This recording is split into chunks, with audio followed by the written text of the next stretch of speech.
Really excited about the team, about this group that we have together.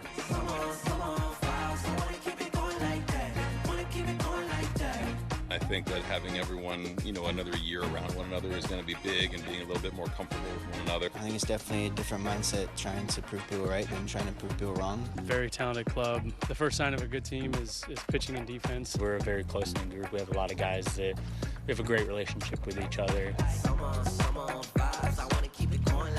I think everyone's just hungry for this year. Like I said, whatever happened in the past don't really matter. It's time to win, and we all feel that way. There's definitely a sense of urgency to kind of do a little bit more than we did last year. Ultimately, the work that was done this offseason by players, I feel like puts us in a really strong position.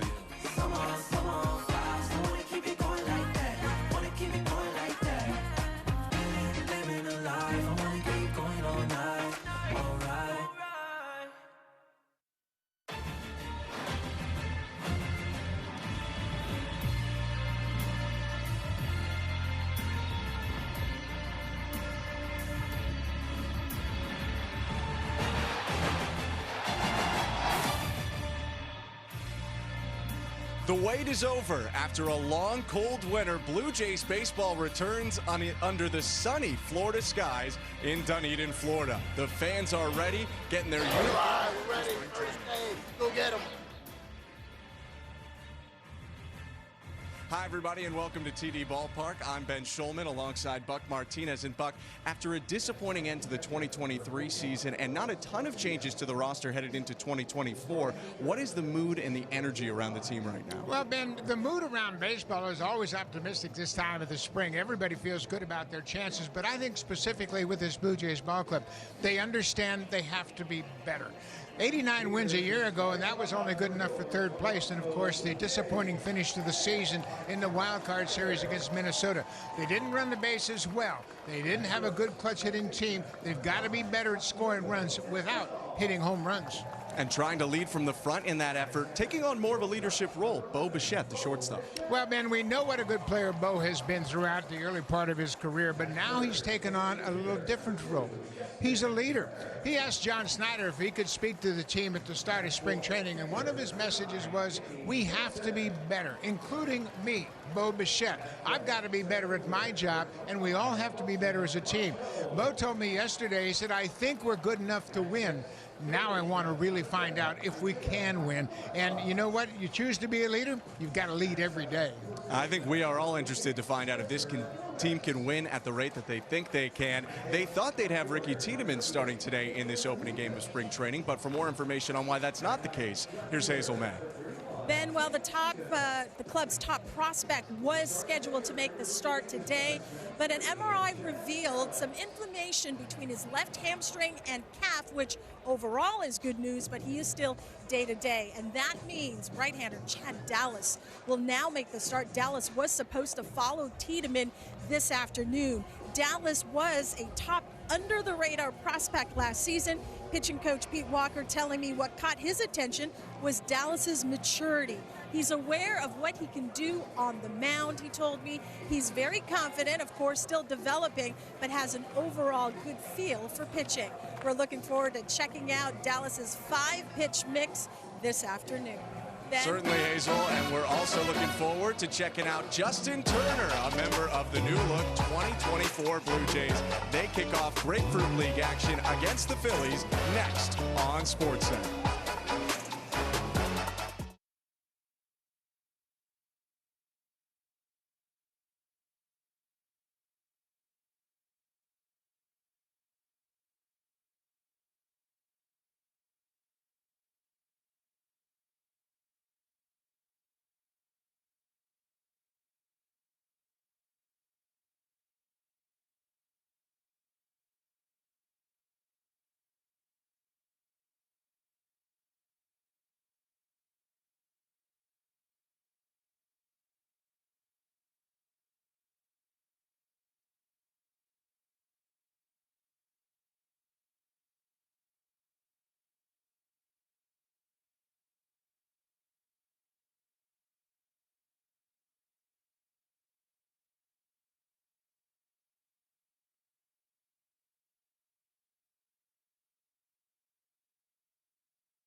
Sportsnet Plus.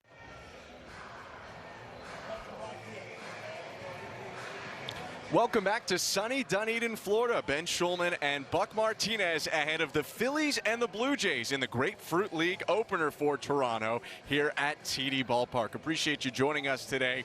Both teams just got announced. The Blue Jays about to head out on the field, and the excitement, Buck, you can kind of feel it in the air around here. TD Ballpark is packed, and people can't wait to see this Blue Jays team again. Yeah, this is a special time of the spring, Ben, obviously. The players are anxious, the fans are anxious, the weather is spectacular. You know, the last week or so, we've had a couple of rainy days. It's been a little cooler than normal. I know it's not Toronto cool, but it's a beautiful day, and the anticipation is terrific.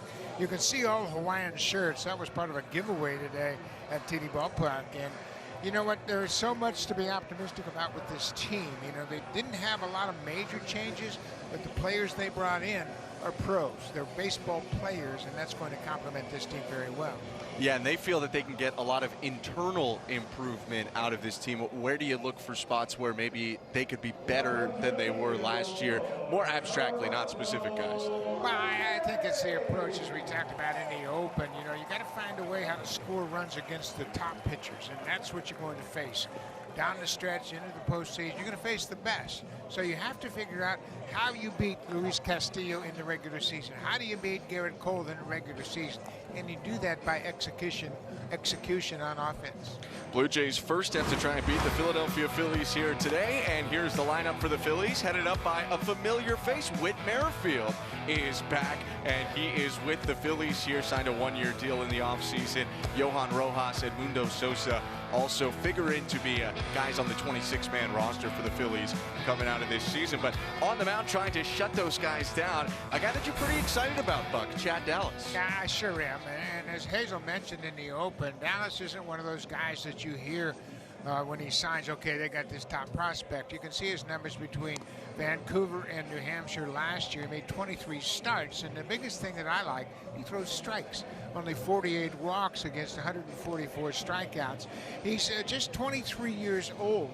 He began his career pitching in junior college baseball in Texas and then went to University of Tennessee for 2 years, and he was their weekend starter. He's been a winner throughout where he has played. He's not overpowering, he's not big in stature, but he knows how to pitch, and he's very, very heady. He understands exactly what he needs to do to be successful. Well, the Blue Jays, they were terrific on defense a year ago. They were the Gold Glove team in the American League catching. And we're going to see the starting lineup today. Isaiah Kiner-Falefa comes over from the Yankees. He's going to get a good shot to play at third base. Bichette and Espinal up the middle. Spencer Horwitz, we saw a little bit of him last year. He's at first base. In the outfield, the speedy Cam Eden. He was in spring training a year ago. Marshall, of course, the left fielder, playing center today. And Nathan Lucas, he got a chance to play last year with Danny Jansen behind the plate. Baseball is finally back with a first pitch there from Chad Dallas. We are underway. He delivers a strike there to Whit Merrifield at 109 local. Dallas misses a little bit low. Hazel had talked about it in the open. Dallas has some velocity on his fastball, but he has a great mix of breaking and off-speed pitches he'll go to as well. Yeah, he might have the best curveball in camp. He's right there with Bowden Francis in that category. Breaking ball grounded to third. Here's Kiner-Falefa, and that's the first look at the Gold Glover at third base in 2020 for the Texas Rangers. Yeah, Isaiah Kiner-Falefa is the kind of guy that you think about as a utility player, but he's going to get a good shot at playing third base every day. And he comes from the Yankees. He didn't get a chance to play as much as he's used to. Came up with Texas. He did some catching in the past. He's played a little bit in the outfield. His favorite position, he says, I'm an athlete. I just try to stay athletic no matter where I'm at. Here's the great center fielder defensively, Johan Rojas. And ICAF has talked about that he feels more comfortable when he's moving around. He was the everyday shortstop for the Yankees in 2022, and he said that it was uncomfortable for him to be in a spot where he wasn't getting to play from a couple different looks. Yeah, I think he's at the point of his career. This is Isaiah Kiner-Falefa that's going to be playing a lot of third base. He's not going to play shortstop. He's not going to play a lot in the outfield, so take your ABs at third base. Rojas takes a strike there, and Dallas is ahead here, 1-2. Pete Walker likes what he has seen from a lot of these young pitchers all throughout the early parts of the spring. Tried to get Rojas to chase the breaking ball. That's the curveball. He has a good curveball. It comes out of his hand on the very same plane as his fastball. He'll throw 5 different pitches, and Pete Walker has been impressed with his maturity, the fact that he moves right in here and feels like he's part of this team. Dallas delivers and gets the swing and a miss off of Rojas. First strikeout of the spring, and there are 2 quick outs here for the right-hander. Yeah, he's got a curveball and a slider. It looks like the slider is the pitch that he strikes him out with, and Giano sets up on the outside part of the plate. A good tight spinning breaking ball gets him the first strikeout. So with 2 outs and the bases empty, Edmundo Sosa, playing shortstop today, played a lot of third for Philly last year. Takes a called strike, and Dallas is ahead again, going back to a breaking ball. It's a great way to pitch. Throw strike 1. First pitch strikes to all 3 hitters so far. Here's his 0-1. Swing and a miss. Dialed up the fastball there. And it's 0-2. He's looking for back-to-back strikeouts here to end the first. 4th rounder in 2021 out of Tennessee. Fires home. Swing and a miss. Strike 3. And Dallas strikes out a pair to end a 1-2-3 top of the first inning. The Blue Jays hit for the first time in 20.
Back at TD Ballpark, bottom of the first inning, and the Blue Jays have 2 new signings in the lineup. From the Red Sox, Justin Turner, and from the Yankees, Isaiah Kiner-Falefa.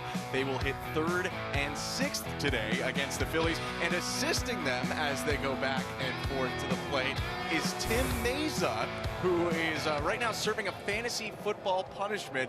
He's the bat boy for the first couple innings of this game, and he's donning his brutal 4-10 record on his back. Yeah, he is getting some instruction from the veteran bat boy. But Timmy Meza, he's taken a little bit of grief from his teammates. He was 4-10 in the fantasy league, and I don't know why in the world you would pick a team without a lot of Chiefs on it. I don't know either. Although the word on the street is that Tyreek Hill was his first-round pick, led the league in receiving yards and touchdowns. So he must have really gone off track after that one. Yep, he's serving his penance for sure. That's pretty awesome, and it gives you an idea about the chemistry and the makeup of this team and just how close they are together. In the course of the spring, over the course of the spring, we'll talk about that. It's a pretty special group of guys. Leading off for the Blue Jays, 29-year-old veteran of 4 major league seasons, Santiago Espinal, playing second base today. Colby Allard fires home, and Espinal chops it to 3rd, scooped up by Rodolfo Castro, and the former Pirate flips it over to 1st. 1 down. And there's Tim. 4-10 Meza. He's going to be 4-10 for the rest of the season. It's good motivation, though. You know, you got to get in the lab and get a better team going next year if you don't want to be the bat boy. First pitch to Bo Bichette. Outside, ball 1. Bichette with an interesting season last year. Started on an absolute tear and really carried it until he had to go to the IL a couple times. He takes a strike. How do you assess his year overall? I think it was a good year. Obviously, he was going to lead the league in hits for a third straight year until he got hurt late in the season, but he finished up 4th in the league in batting. Ground ball up the middle, base hit. Bo can hit. There's no question about that. Now the process is, how do you become more valuable as a hitter? What do you do to help your team win more? Bo can hit just about any pitch to any direction of the ballpark. He's got such great coverage, and he can get to the barrel of the baseball in so many different areas. But now his challenge is, okay, how do I become Corey Seager? How do I become Trey Turner? How do I become Xander Bogaerts? Those guys that drive in big runs, and he's destined to do that. Speaking of a guy who drives in big runs, 96 runs batted in last year. Justin Turner taking his first AB in Blue Jays blue. 39 years old now, and Turner had his best production last year playing for the Red Sox. Takes down and away, and he's not going to give away any plate appearances or at-bats easily. No, he's sure not. And he's going to end up hitting 4th in this lineup during the regular season, and I think that's a big move because your 4-hitter has always been the RBI guy, and I think that's what Turner is. He understands how to hit with runners on base. He understands how to hit with 2 outs, and he understands how to hit to the scoreboard. Where are we in the game? Where are we in the lineup? Who's pitching against us? What does my at-bat mean as far as winning games? And he'll take a 4-pitch walk. That one close at the knees. Turner pushes Bichette up to second with the base on balls, and a guy who produced a lot of runs when he was in the lineup last year, Danny Jansen, takes his first at-bat. Yeah, Danny has gotten to the point where he understands who he is as a hitter. And, you know, there for a while he was trying to be an average hitter. He was trying to be a guy to hit the ball to right field. Now he says, I understand who I am. I just want to be the best version of Danny Jansen I can be, and part of that is staying on the field. Blue Jays have something going here in the bottom of the first. Jansen takes inside ball 1. Tough start here for Colby Allard, who a couple years ago was a very high selection by the Braves, has battled some injuries, and is here in his first year on a 1-year deal with the Phillies. 1-0, inside again, and Jansen protecting those hands. He was on the IL last year off a foul tip. Yeah, you see Danny, where's that pad on his hand? Nate Pearson is going to get some work here today. It's a big spring for Nate. Theoretically, when you look at their makeup of the team's pitching staff, there's probably only 1 spot available. Yeah. And there's a whole lot of talent to battle for that final spot in the bullpen.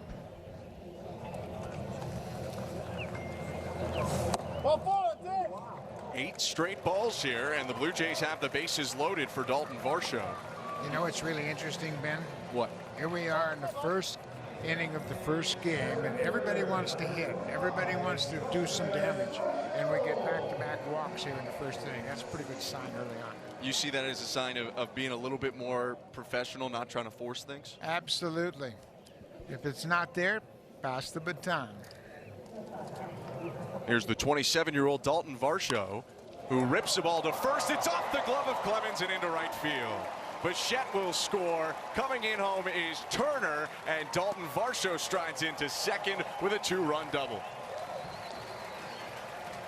When you step to the plate after a pitcher has walked 2 batters ahead of you, you better be ready for that first pitch strike, because he's bound and determined to throw you a first pitch strike, and Varsho was all over it. He hooks it on a hot shot off the glove of the first baseman, Cody Clemens, and it skips into right field and cashes in 2 runs. Walks are big. Yes. 2 walks right before that double. Bichette with a single before that. He and Turner scored.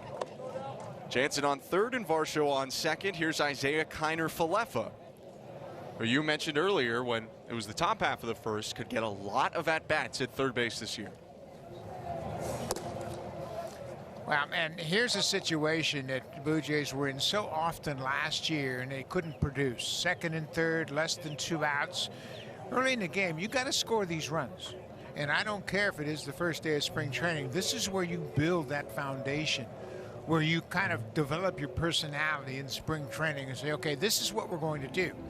And it's interesting for John Snyder to have Isaiah Kiner-Falefa at the plate now. He comes over from the Yankees, and when he talked contract with the Blue Jays, he said, I want to come to Toronto. So here he is. IKF talked about seeing the Blue Jays over the last couple seasons with the Yankees, all the talent that they had in that lineup. And he gets to play probably a bigger role here than he did with New York, as he's ahead in the count now, 3-1. Well, and what he's going to do, he understands his role on his team is not to be a big guy, an RBI guy, but to have good at-bats and cash in that guy from third base. 3-1, and he fouls it back into the screen. Been a tough out so far. But you can see his approach was hit the ball to the opposite field. I mean, all you got to do, you become a much better hitter when that base runner is only 90 feet away. All you got to do is get it to the outfield. And he spoils another. You know, you have a tendency to overlook utility players on the other teams until you get a chance to see them and talk to them every single day. And then you learn just what kind of ball player he is. Payoff again, and Kiner-Falefa waves and misses at an elevated fastball. Yeah, he chased one off the plate right there, and he'll be talking to himself a little bit after that, but first out of the spring, not a big deal. For Colby Allard, some much-needed relief. He had allowed 4 straight Blue Jays to reach, including the 2-run double by Dalton Varsho. Now the pitch to Spencer Horwitz, called strike 1. Horwitz is an interesting guy this year because, you know, a lot of people see them signing Justin Turner as a replacement for Brandon Belt, but Turner hits right.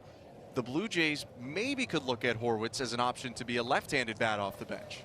Yeah, he got a taste of the big leagues last year. Ball scoots away on the swing and miss, and Jansen's going to come home. It's 3-0 Blue Jays.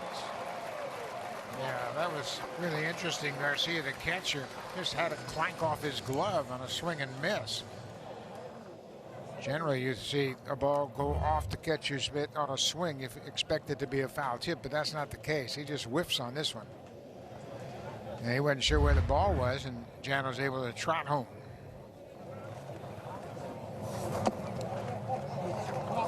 They rule that one a pass ball, but Horwitz, like you mentioned, did have that little taste, played 15 games in spring training, hit his first major league homer in Colorado, and is a guy who got on base a ton in the minor leagues.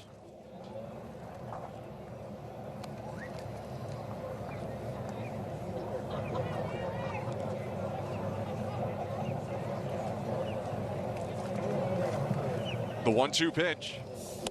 Swing and a miss, strike 3. Allard strikes out a pair to end the inning, but the Blue Jays are up 3-0 after their first spring training inning, and Dalton Varsho drove in a pair with a double down the right field line. Back in a moment on SportsCenter.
Welcome back to Dunedin. Nate Pearson enters the game in the top of the second with the Blue Jays leading 3-0. Dalton Varsho doubled in a pair, but before that, a very impressive top of the first inning from Chad Dallas, the right-hander who joins us now on headset following that very, very strong top of the first inning. Chad, Ben Schulman, and Buck Martinez with you. Congrats on the strong inning. How did you feel out there in your first action? Thank you for one, and it was good. I felt really good. Felt, you know, the nerves were there in the bullpen, and then, you know, once you cross over onto the field, you just got to remind yourself it's the same game. So felt good, though, you know, trying to just fill up the zone. Just trying to fill up the zone and see what happened. Filling up the zone is always a good approach, Chad. And I know you've been in your first camp, but what's it mean for a young pitcher like you to be around this veteran staff and watch their work, and what can you gain out of that on a daily basis? Yeah, it's been really cool. Like you said, a lot of veteran guys out here, and for one, just getting to, you know, get to watch them for the most part, and then get to have the conversations with them about certain different things, whether it's you know, when they use certain pitches, how they attack hitters. It's been really, really fun, and you know, they're awesome guys. So the opportunity to be here with them and kind of talk shop with them has been awesome. Chad, 1-7 your first year in Vancouver, your first professional season. Then you go back to Vancouver to start the season. What was different for you in your second year compared to your rookie season as a pro? Yeah, I think my first year just gave the hitters too much credit. You know, scared to, probably a little bit of being scared of getting barreled up. You know, that's never the plan, but you got to fill up the zone. Strikes win games, walks don't. So I think I just given them too much credit, not giving myself enough credit.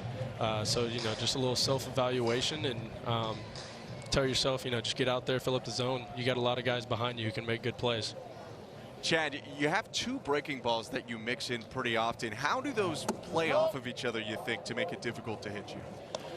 You know, the curveball, it's more of a straighter down pitch, and then sliders, I guess the new term, a little bit more of a sweeper. I've always thrown a curveball, and then in college I added the slider, but you know, it's just a different look. You know, you add another pitch into a hitter's mind, they have to cover both of them. So I like to use both to both sides of the plate, and definitely probably a little more slider heavy, but the curveball, when it's on especially, is really a fun pitch to use. Chad, athleticism runs deep in your family. Your brother happens to be in the Phillies system right now as a relief pitcher. He was a great high school quarterback, went to Lamar as a quarterback and a baseball player. Talk a little bit about the impact he's had on your career.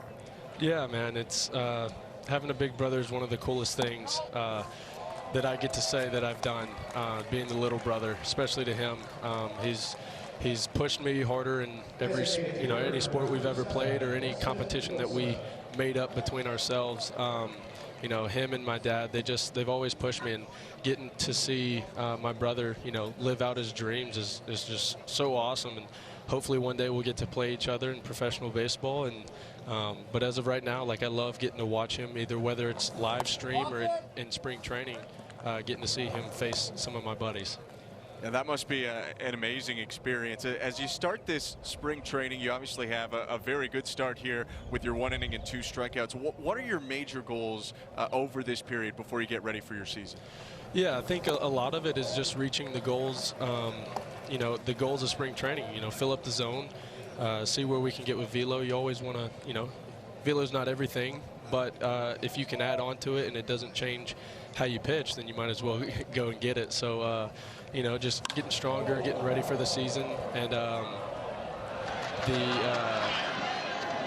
I can't hear. Hold on. Oh yeah, home run there by Weston Wilson has made this a 1-run game as he takes Pearson over the left field line. But yeah, just, you know, absorb as much information from the veterans on this roster, whether it's position players or pitchers. I mean, these guys hit for a living, and you know, they know pitchers. So you know, dipping into their side and trying to figure out what they see, what they think about when they're at the plate, and then from the veteran pitchers, just how they attack, how they keep their composure. Just watching them be professionals is really cool.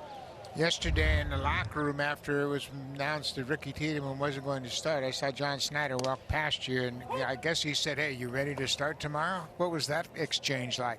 It was good. You know, I assumed that was a possibility, but you know, you never know. So it was really cool, and you know, it's nice thinking that they have that confidence in me to come out here and just start the spring training month of games. So that was really cool. Well, I think their confidence was proven right, Chad. Congrats on that strong inning, and thanks so much for joining us. Thank you, of course. That's Chad Dallas, the right-hander, who had a scoreless inning with a pair of strikeouts today.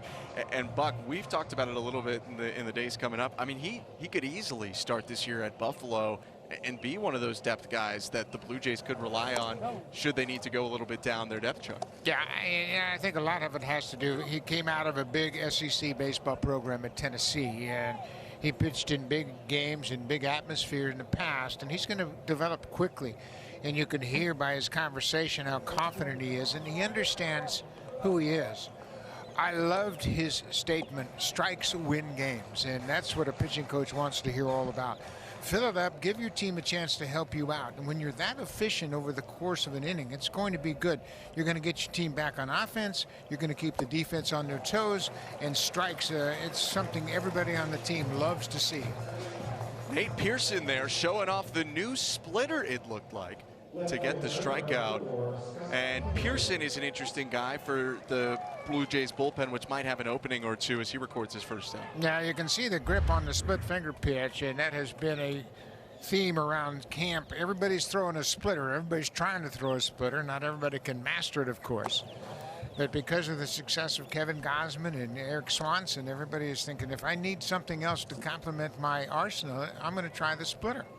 And Pearson's doing it. Bowden Francis is doing it. Mitch White's trying it. There's a few other guys that are trying to mix it into their arsenal to help them be more effective. Fastball hit high to center field. Racing back, Varsho looking up, and that ball is gone. Scott Kingery takes it out of the yard, and a pair of home runs for the Phillies have knotted this game up at 3. Well, the Fighting Phillies, they're a good team, and they've got some good depth in their minor league system as well. And, of course, we don't see the A-team here today, first game of the spring. But they can score a lot of runs, and when you see your big league team hitting home runs and scoring runs led by Schwarber and Harper and Bohm and all those guys, you want to get into the mix. Scott Kingery is an interesting guy. Of course, he signed that lucrative contract before he ever played a day in the big leagues, and it didn't really pan out for the Phillies. But he's still in the organization. He still has hopes of helping this team. Yeah, he signed a 6-year deal ahead of 2018, hit 19 home runs in 2019, but hasn't played a ton since. Here's Rodolfo Castro, who the Phillies acquired from Pittsburgh in a trade at the deadline last year, although he spent much of his Phillies time at AAA too. Pearson about to throw his 20th pitch of the inning and misses outside.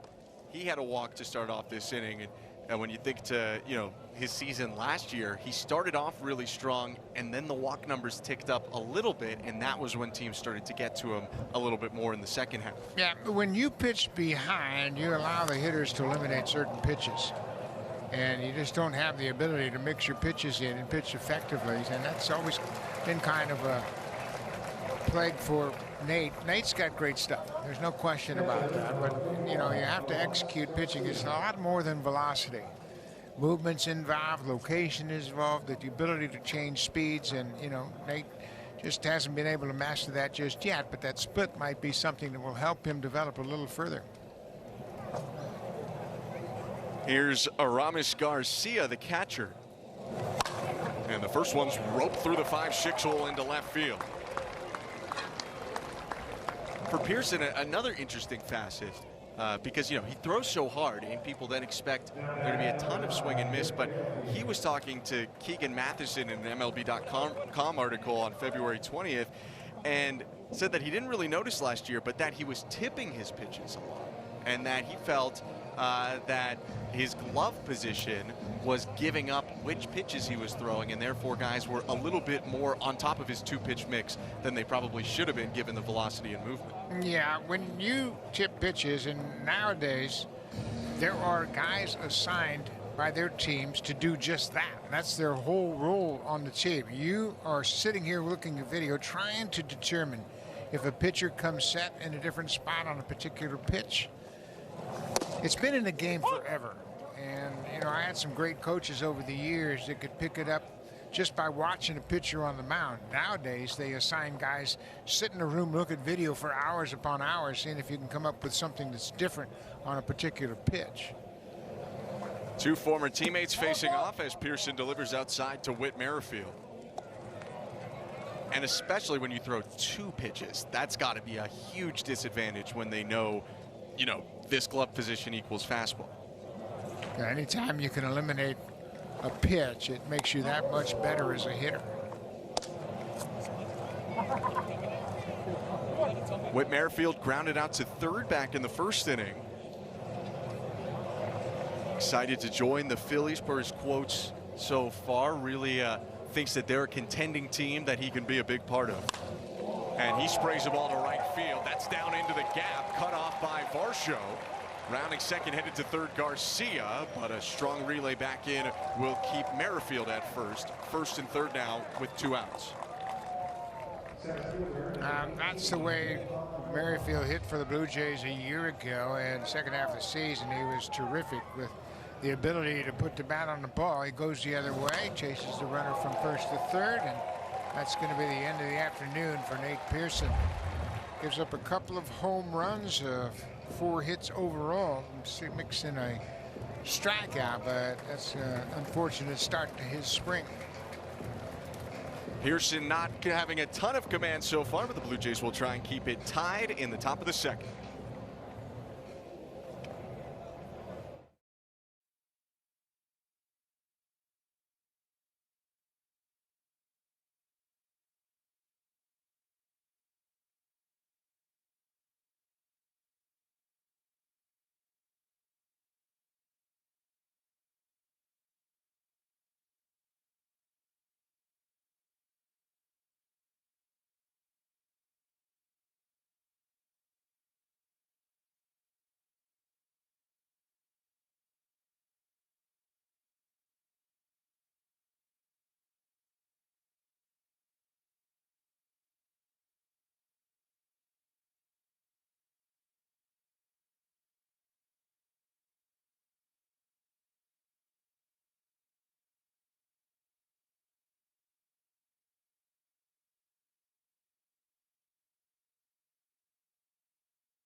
A tough start to the spring for right-hander Nate Pearson. Allows 3 runs on a pair of homers and 2 other singles with 2 outs as well. So he will be replaced here in the top of the second by Abdiel Mendoza. Ben Schulman and Buck Martinez at TD Ballpark. And Buck, what do you think this means for Pearson? It is just his first appearance of spring, but he is also in a competition for that final spot in the bullpen. Yeah, no question he's in competition. He knows that, but it's first spring, and yeah, it's spring training. You face batters, you have no idea who they are, and just trying to get the kinks out and knock off the rust of a long winter. But yeah, he'll bounce back. But it's all about locating your pitches. I don't care how hard you throw, you got to locate and change speeds. Mendoza locates for the first time here in the top of the second. 25-year-old from Panama. Blue Jays are his 3rd organization. Has spent time with Oakland and Texas as well. And Blue Jays got him in a AAA Rule 5. Ground ball goes right by him, and they can't make the out at second. Espinal looked like he was in between, stepping on second for the force and throwing over to first, and that will force in another run. Yeah, that's a tough play because the baseball is getting right near the bag, and Espinal is coming toward the bag, and watch where he tries to field it as the ball bounces over the mound and then bounces right near the corner of the bag, and I'm sure that was a bit of a distraction, but if you ask him, he'll tell you he should have made the play. It scored an infield single, so an RBI there for Johan Rojas and Edmundo Sosa, the 9th batter to come up in this inning for the Phillies. And speaking of competition, Santiago Espinal might be in a bit of a competition himself. There are a ton of Blue Jays right now in camp who play a mix of second third or second short third like Espinal has for the last 4 years. Mendoza gets another ground ball, this time to Bichette. His first defensive play of the spring is right on the money to end the inning. The Phillies strike back with 4 runs, though, including Weston Wilson and Scott Kingery home runs to take the lead.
Welcome back to TD Ballpark. If you missed it earlier, Ricky Tiedemann, who was supposed to start today's ball game, is dealing with inflammation in his left leg. Now, his MRI revealed no structural damage, so that's good news. Manager John Schneider told me that the best case scenario for his young left-hander is that he will start throwing in the next couple of days. Now, there is still plenty of time for Tiedemann to get back on track in his throwing program. It really depends on how good he is feeling, guys. Tiedemann has had some cramping sensation over the years whenever he's been on the mound. Schneider said Tiedemann, he gives him credit for really coming to the coaching staff and letting him know he wasn't feeling that great. He was afraid he might try to power through it because he was excited about today's start. Guys?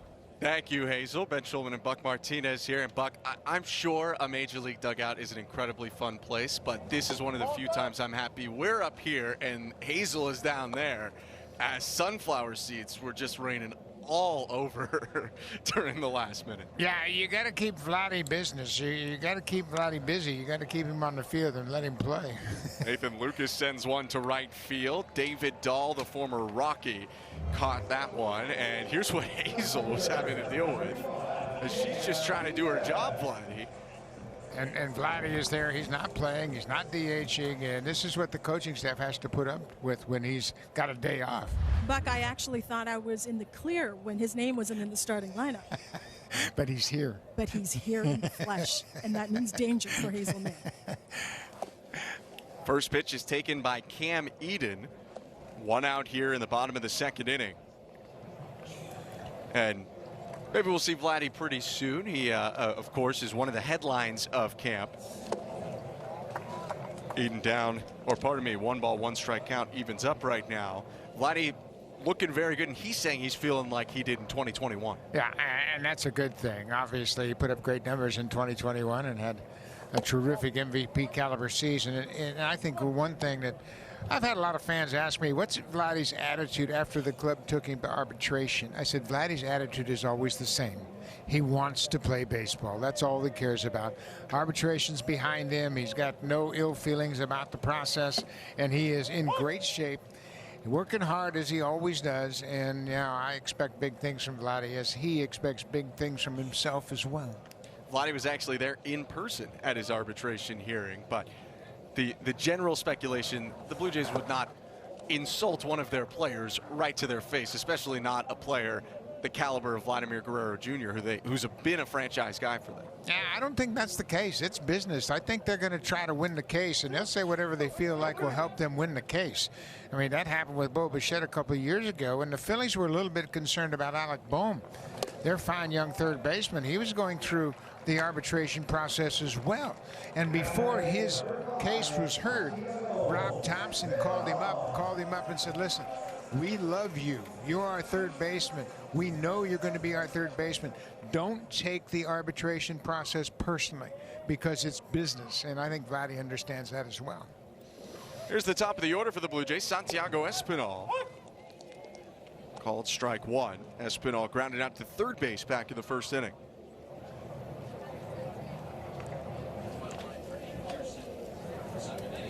Colby Allard in his second inning of work misses high, and it's ball and a strike.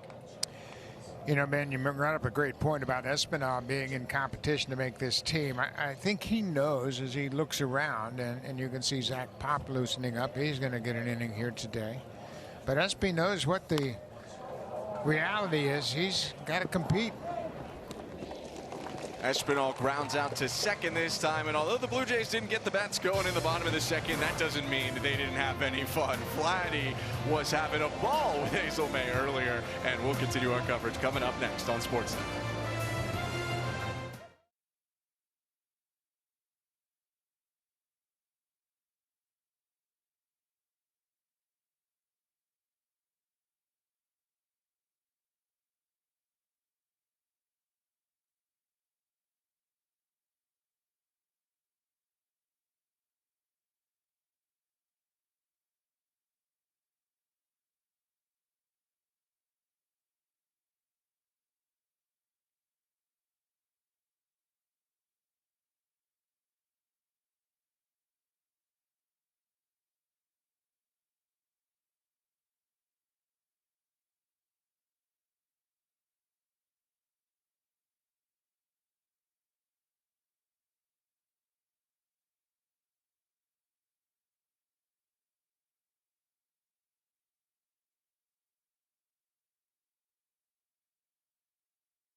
The 2024 promotions and event schedule has arrived. Thanks to the help of local Toronto artist Casabianca Art, the Blue Jays are on day one of the reveal. Starting off strong, the first category is bobbleheads. Visit bluejays.com/promotions to learn more.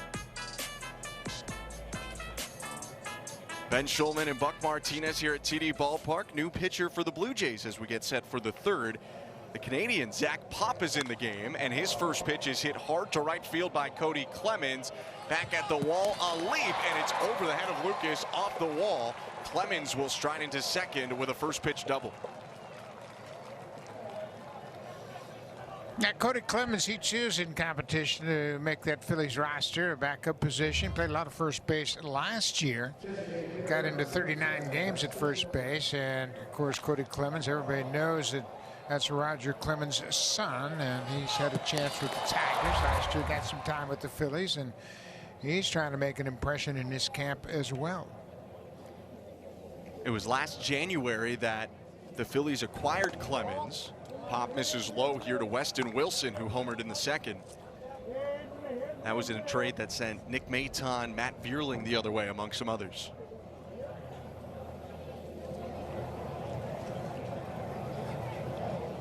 Pops 1-0. Good block there by Danny Jansen, who wants to stay healthier this year, but that doesn't mean he's going to give up some of the grueling stuff that he has to do behind the plate that makes him so valuable to this team. Well, Danny Jansen and Alejandro Kirk combined, they're the best at blocking balls in the dirt in all of baseball. They just do a great job, and Danny's worked hard.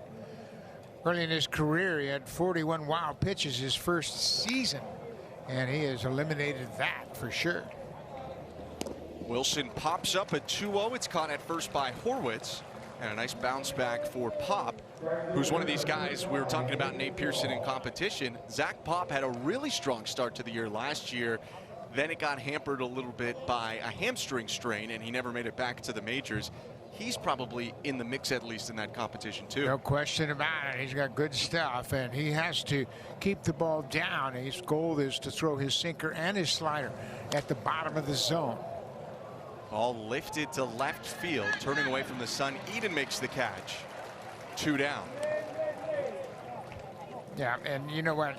You look at this staff, and this is, to me, this is the deepest the pitching staff has been in a long time. And I'm talking about going back to AAA and back to AA. You're going to see kids throughout this spring that you've not really heard of. But we've watched them throw their side sessions, and there's a lot of really legit arms in this camp that are going to have an impact not only in AA and AAA, but eventually in the big leagues. And you need depth all throughout the minors at the starting pitching role. Pop hits to the zone against Scott Kingery. Well, you just look around baseball, especially even if in this division, if you start looking around the division, teams are challenged to come up with starting pitching depth. They just really are. I mean, you look at last year, the Boston Red Sox went through a couple of weeks where they had just 2 starters in their rotation. They just didn't have any depth in the minor leagues to call anybody up. But you look at the names, I mean, they got Cutter Crawford and Tanner Houck in their 4th and 5th spot in their rotation, and those aren't household names. They're guys that you would expect to compete, where the Blue Jays have 4 legit impact pitchers: Bassett, Gausman, Barrios, Kikuchi, and, you know, if Alek Manoah bounces back, they might have the best pitching staff in baseball. Yeah, that is certainly a possibility. They were top 3 in starter ERA combined last year, and that was with Manoah not really in the picture. That was with the Blue Jays using Trevor Richards at times, or just starting 4 guys at times. Manoah's in a good spot this spring too. You know, you look at guys and you say, well, how's he going to react after having that disappointing season and being optioned to the minor leagues a couple of times? And he's come into the camp in good shape first and foremost, but with a terrific attitude. He's worked hard often and worked very diligently to get back and recapture that form. Hot shot to second, picked up by Espinal, and he has all the time he needs to go over to first. Pop gives up the leadoff double, but then records 3 straight outs to strand the runner, and the Blue Jays look for a run to tie it up when we're back in the bottom of the 3rd.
Fans are going to be excited for this one. June 19th, the first 15,000 fans will receive a Bo Bichette bobblehead presented by EnterCare.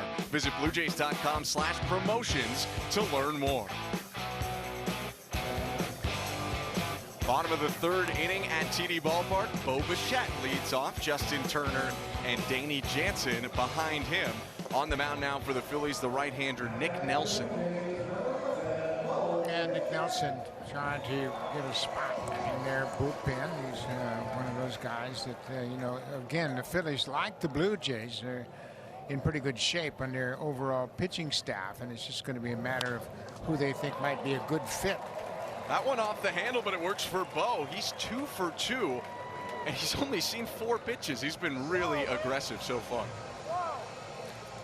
And making sure that all the equipment is scooped up for Bo and that everything is in order. Tim Mesa, the last place finisher in his fantasy football league, is over there, and he got the elbow guard for Bo and ran it back into the dugout. This is going to stay with him all season long. If you weren't with us earlier, Mesa going 4-10 in his fantasy league. Bo takes off on the first pitch. Turner taking all the way. It's a ball, and the throw is not in time, down to second. Well, we talk about what great shape Bo's in, and he worked really hard in the offseason, and he is as trim as I've ever seen him. And watch how he gets the lead. He got such an early lead, he wasn't sure if he should run or not. But he guessed right with the pitcher, and Nelson wasn't aware. But Bo, you know what? He had 5 steals last year. I wouldn't be surprised if he steals 15 to 18 this year. He's a guy who's capable of doing it. He swiped 25 bags in 2021 and only got thrown out once at that point. He had 13 stolen bases in 2022, but like you mentioned last year, 5 steals on 8 attempts. Yeah, and that's going to be a big part of the game. We talked about how the profile of this Blue Jays team is quite a bit different. They don't hit as many home runs as they have in the past, and they're going to have to score runs in a different fashion. Turner with a line drive past the leaping Sosa into left center field. Bichette scores, and the Blue Jays have tied it up as Turner and Bo come through again. Well, that's going to be something you're going to say all season long. Turner comes through with an RBI, and that's going to be the end of his day. 2 at-bats, and his work is done for the day.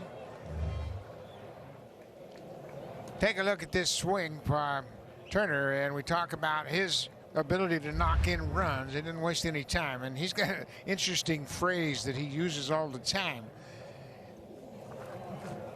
Danny Jansen ropes a ball to the left field corner. That's down in fair territory.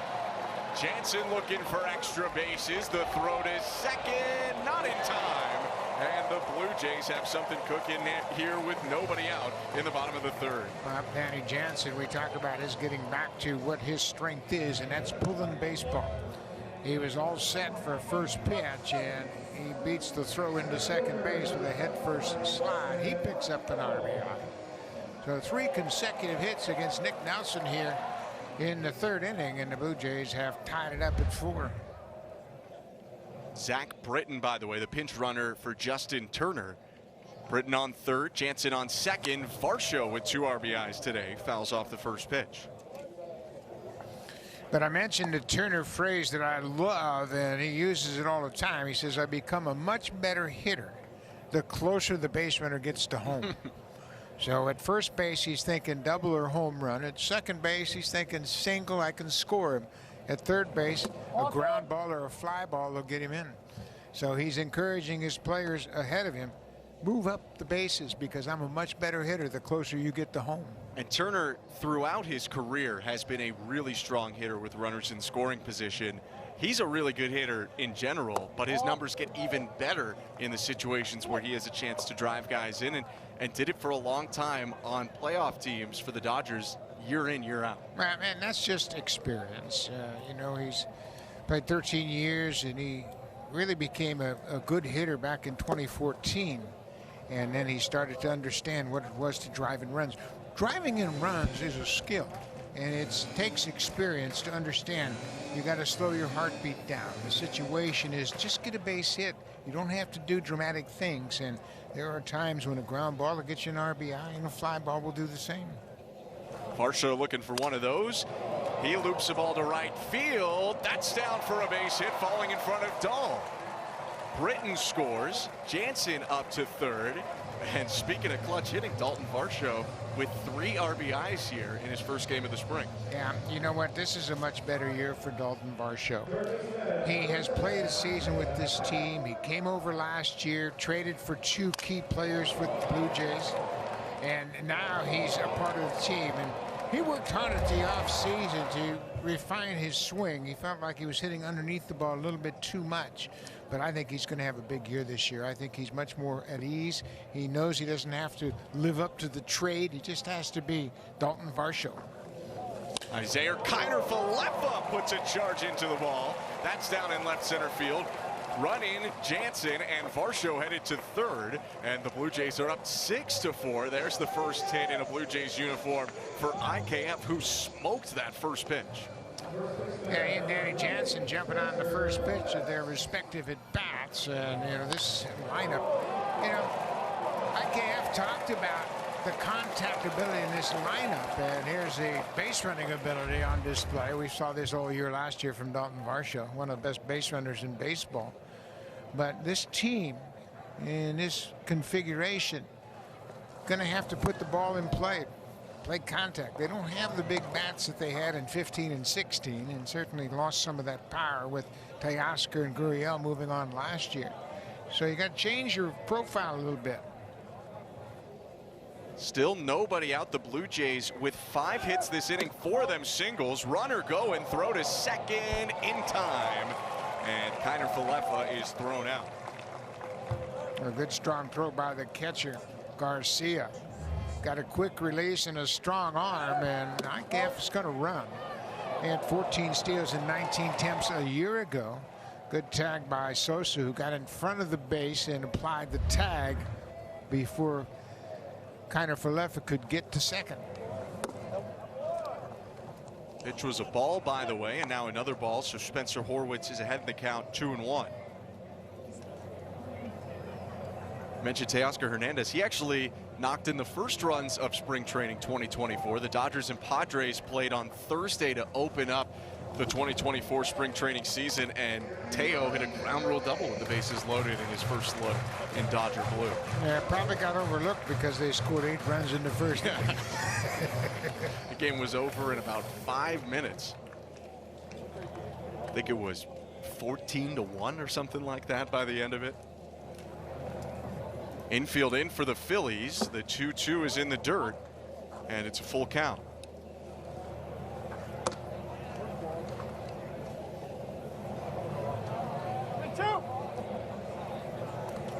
Bichette, Turner, and Varsho with singles this inning. Same with Kiner Falefa.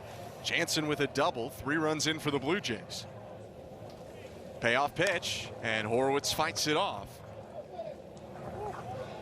Now, another situation presents itself here in the first game of Spring Training. Horwitz with a runner at third base. The infield's drawn in. You got to be a tough out. You can't strike out. You can't pop up. Get the ball in the air, get it to the outfield, and pick up that extra run. He won't chase on that pitch in the dirt, so he'll take a walk. And runners on the corners now for Nathan Lucas.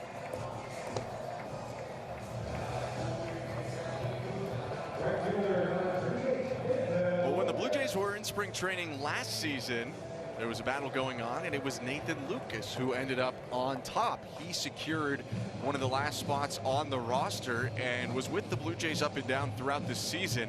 Didn't get a ton of at-bats, but played a lot for them defensively, pinch ran for them, and was a valuable part of the team. He had 42 at-bats last spring. He was up near the top of Blue Jay hitters in that regard. He had a good spring. He's a good hitter.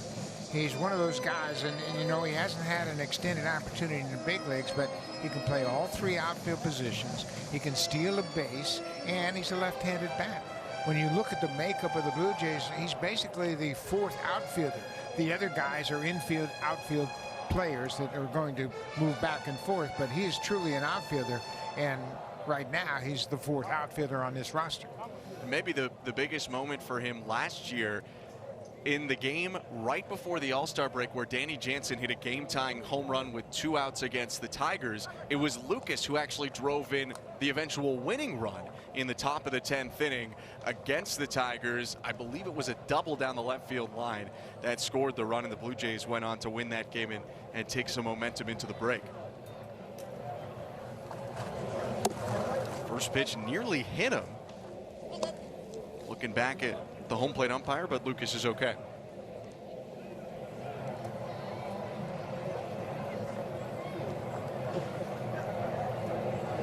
He's 29 years old, spent most of the offseason with his 2-year-old daughter, and he sends the ball deep to center field. This is more than deep enough to score Varsho, who tags at third and will come home. A sacrifice fly for Nathan Lucas, an RBI, and the Blue Jays are up 7-4.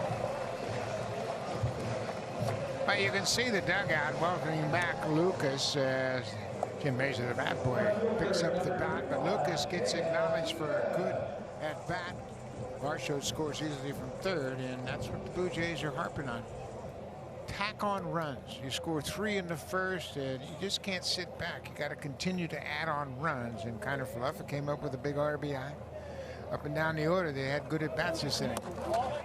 First pitch outside to Cam Eden, and a look over at first by Aramis Garcia.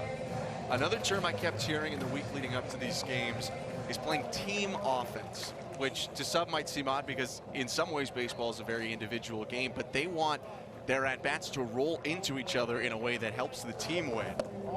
It's interesting you say that because baseball is a team game, but the individuals are rewarded. Yes. And that's a hard thing to do because it becomes so easy for you to think about your individual numbers when the only thing that really matters is winning a championship. Pitch fouled off, and it's 2-1. I think it's more difficult now for players to really understand that because we train them as individuals. Everything is individual work. We see it every day in spring training, and then we ask them to play like a team. And they go to market and they get valued. They see their own value as what they're individual. Again, a big case of that potentially this offseason with Kevin Kiermaier, who talked about when he was signed how surprised he was that there wasn't a bigger market for him. Pop up to third, Castro charges in, and he'll make the squeeze to end the inning. The Blue Jays score 4 runs on 5 hits, including a Danny Jansen double to take the lead.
Top of the 4th inning at TD Ballpark, and a new pitcher for the Blue Jays. Left-hander Brendan Little is into the game to take on 8-9-1 in the Phillies order. Yeah, you can see Little pitched last year in the Cubs system at AAA Iowa, 50 games, and again, interesting guy because he doesn't have big strikeout numbers, but he throws a bowling ball for a pitch, a sinking fastball, a little touch, 96, 97 miles an hour. So a really interesting guy. He throws a fastball and a cutter, a little bit of a slider as well, but he's got good stuff and he's interesting. There's a curveball, but he's thrown as high as 97 in some of his side work here in the spring, so he's kind of an interesting guy. He's a bit of a throwback. He's a big ground ball producer. He forced ground balls on about 2/3 of all contact last year at AAA. And that allows him to pitch pretty efficiently. Little, a 2017 first rounder by the Cubs from not too far away out of the State College of Florida in Bradenton. Soft contact there on the ground. Yeah, that's going to hurt the hands of Castro. And there's one out. It's hard to get a bowling ball in the air. And when you throw 96, 97 with good sink on it, you can get a lot of ground balls. And that was a weak ground ball from Little. Terrific start to his outing. And maybe a little bit of that throwback approach. When he played at State College of Florida, he was under longtime Major League pitcher Don Robinson, and learned a lot from Robinson over that stretch, as he had said at the time. Robinson was a terrific pitcher, but also a great hitter. One of the best hitting pitchers in all of baseball. 3-time Silver Slugger. Lefty delivers home and misses low. And another lefty, although he's got a different job today, is joining us now. The interim bat boy for the Blue Jays, Tim Meza, is on headset. Tim, you draft Tyreek Hill in the first round and go 4-10. What happened? Yeah. I would say, I needed that. A culmination of things. I mean, you could tell I'm out of breath. I mean, those duties, I took those duties seriously, and I was sprinting all over the field. Had a couple injuries and probably a couple bad managerial moves. However, I'm as a baseball player, you kind of get analytical, and I scored the 7th most points in this league, and I go 4-10. I think that just speaks to some bad luck on my end throughout the course of the fantasy football season. Once again, Tim, it just shows you analytics aren't everything. Yeah. I mean, the record on the back of my jersey right now kind of speaks to what happened. But I enjoy it. A lot of the guys enjoy it, and we have a blast doing it. Well, one thing, we know you finished last. Who won it? Jansen. Really? Yeah. Dan Jansen. He finished first. And I'm gonna throw him under the bus a little bit here. He finished last year, and kind of got away with some stuff. Meanwhile, I think they saw that I was at the bottom of the standings and said, all right, let's have some fun with this guy. But he for sure is enjoying watching me have these duties today. Well, you and Jano going back and forth is nothing new. You are the 2 longest tenured players in the Blue Jays organization. What is that like now to be, kind of the elder statesman of the team? You've been here throughout the growth of this whole group. Yeah. It's pretty remarkable, and it's great. Jansen and I were drafted the same season, and to kind of come up together and watch each other kind of grow as players, and it's been great, and kind of that pitcher-catcher relationship, but we definitely take it an extra step, and he's been with me through thick and thin, and the same for me with him. So it's been awesome, and he's a great friend and a really good teammate too. Tim, I spent my entire career in the bullpen in the major leagues, and you guys, for me, have one of the strongest bullpens in all of baseball. But beyond the physical skills, talk about the chemistry of your bullpen and how close you guys are down there. Yeah, it's a very tight-knit group that we have down there, and with that comes the accountability aspect, and we hold each other accountable, and if something needs to be taken care of or something needs to be said, somebody's going to approach you about it, and obviously in a professional manner. But no, everybody takes their job seriously down there. They take their role seriously. We know what our roles are, and it's about going out and getting outs whenever you're called upon, and you've got to be ready every day. And so it's a very tight-knit group, but it's a very serious group as well, and we know when we come into the game that we got to get as many outs as possible and as many as we're called upon. That's great play. Good execution right there by the first baseman and the pitcher. One more question, about the bullpen and about the pitching staff in general. For me, this pitching staff is terrific, but we talked about Bo meeting with the team before the game and challenging himself and the rest of the team to be great. And I understand some of the pitchers also spoke up. So what does that mean when you put your feelings out there in the open so everybody knows what the expectations are of this team?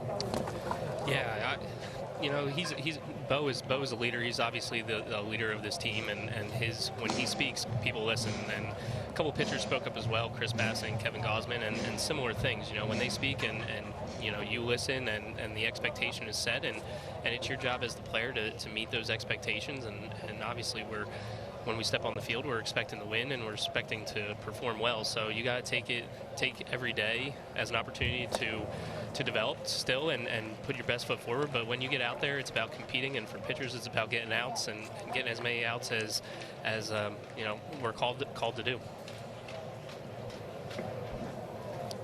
2 strikes on the batter, Johan Rojas, and the pitch is lifted in foul territory, first base side. Not too far away from Tim, but it drops.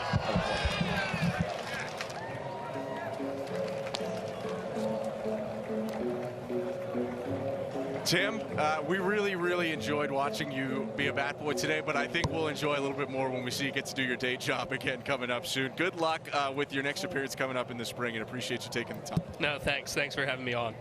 That is Tim Meza with a little bit of help from Alec Manoah, put some gum on him as well. Here's another pitch from Little, and it misses down low, 1-2. Little trying to strand the runner Garcia at third, but Tim Meza, Jordan Romano was great last year. He is a very good closer. Tim Meza might have been the most important reliever for the Blue Jays for a lot of last season. He stranded a boatload of runners and was the only lefty for a while. Yeah, and you know what? He did a great job, and he went through Tommy John a couple years ago. Has bounced back. He understands who he is now and knows what he has to do to be effective. But with he and Genesis Cabrera in their bullpen, they've got 2 formidable left-handers to handle anybody that comes up late in the game, and they can flip-flop. One can pitch early, one can pitch late, depending on what the matchups are. And it's a good situation for John Snyder to have those 2 great lefties in their bullpen. Another pitch fouled off. Good battle here being put on by Rojas.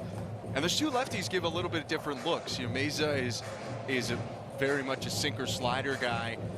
Cabrera dials it up a lot with his fastball. He's also got the pair of breaking balls, so you can kind of use them, I think, in different situations. Yeah, they're really different, as you mentioned, and Cabrera might get you a few more strikeouts than Meza, but Meza's never going to get himself into trouble. Little with a strikeout there. He gets out of trouble, stranding the 1-out double by Garcia and keeping the Blue Jays on top as we go to the bottom of the 4th.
$52 goals and counting for Austin Matthews. Check out the Leafs and Avs tonight on Hockey Night in Canada, 6:30 Eastern, 3:30 Pacific on Sportsnet and CBC. A lot of games being played here as we get back to baseball. First day of spring training for the Blue Jays, leading the Phillies right now after a big first and third inning. And leading off this inning, top of the order, Santiago Espinal. Ben Schulman and Buck Martinez. Hazel May down on the field as well. And Espinal looking for his first time aboard today. He's 0 for 2 with a pair of groundouts.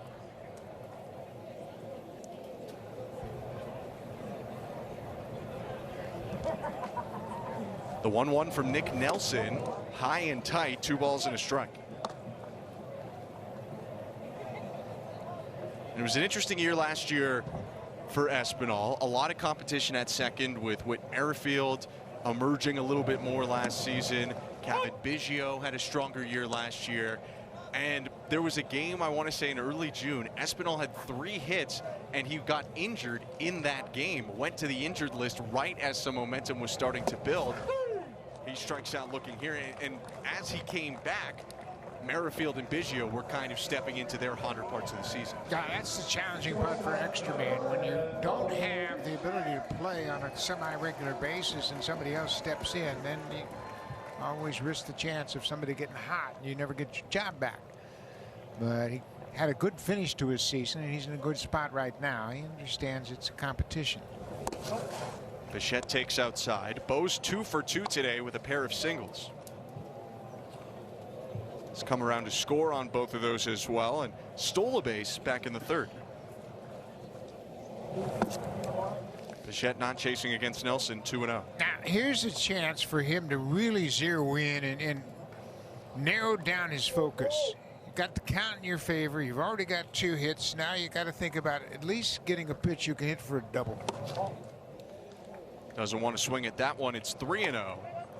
These are the counts where you want to see Bichette do more damage. Yeah, and you know what, he understands that, yeah, I might be able to hit that pitch, and I might be able to hit a pitch that's off the plate. Big swing and a pop-up behind first. Going back, Clemens, and he gets called off. The second baseman is there. That's Whit Merrifield in right field to make the catch. 2 outs now, and the Blue Jays have more than just new faces in the lineup. They also have new faces in the coaching staff. Longtime Red Sox third base coach Carlos Fabulous is joining the Blue Jays now. Yeah, Fabulous has been with the Red Sox since 2007, and he came up to the big leagues. He's a terrific infield coach. He just arrived in camp. He had some visa issues, and today is his first day in uniform with the Blue Jays, but he's a very, very accomplished third base coach and a terrific infield coach. They've also had Fabulous to the third base role, brought back DeMarlo Hale, a former Blue Jay coach, who's now an assistant manager. And I teased him about the role. What in the world's assistant manager? He said, well, you know, it's a bench coach, but they've got a new title for me. I think there are 3 assistant managers in the big leagues, and DeMarlo Hale's a welcome return to this organization where he was a coach earlier in his career. Of course, he's been associated with Terry Francona for an awful long time. He and Tito have been together both in Boston and in Cleveland. Yeah, whatever you call it, if it's bench coach, associate manager, assistant manager, when DeMarlo Hale is in the dugout for you, it feels like your team gets better. Yeah. And, you know, he's in a learning process himself. He says, I want to sit back and learn about these players just by watching them. And he will get his judgments as to what they can do, who they are, just by watching the spring unfold. And he's an interesting guy, a very valuable asset to have on his team. 2 down. Zach Britton at the plate. Was a catcher mostly in 2022. Transitioned to outfield last year, and he hits it hard, but a sliding stop by Clemens at first, who gets up from the seat of his pants and steps on the back to end the inning. Blue Jays go down 1-2-3, and the son of the former Blue Jay, Roger Clemens, Cody Clemens, with a nice backhand stop to end the frame.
A big part of the spring is figuring out who's going to be on the back end of your pitching staff, who is in the bullpen. And for a top bullpen in the majors like the Blue Jays, there are not many spots available.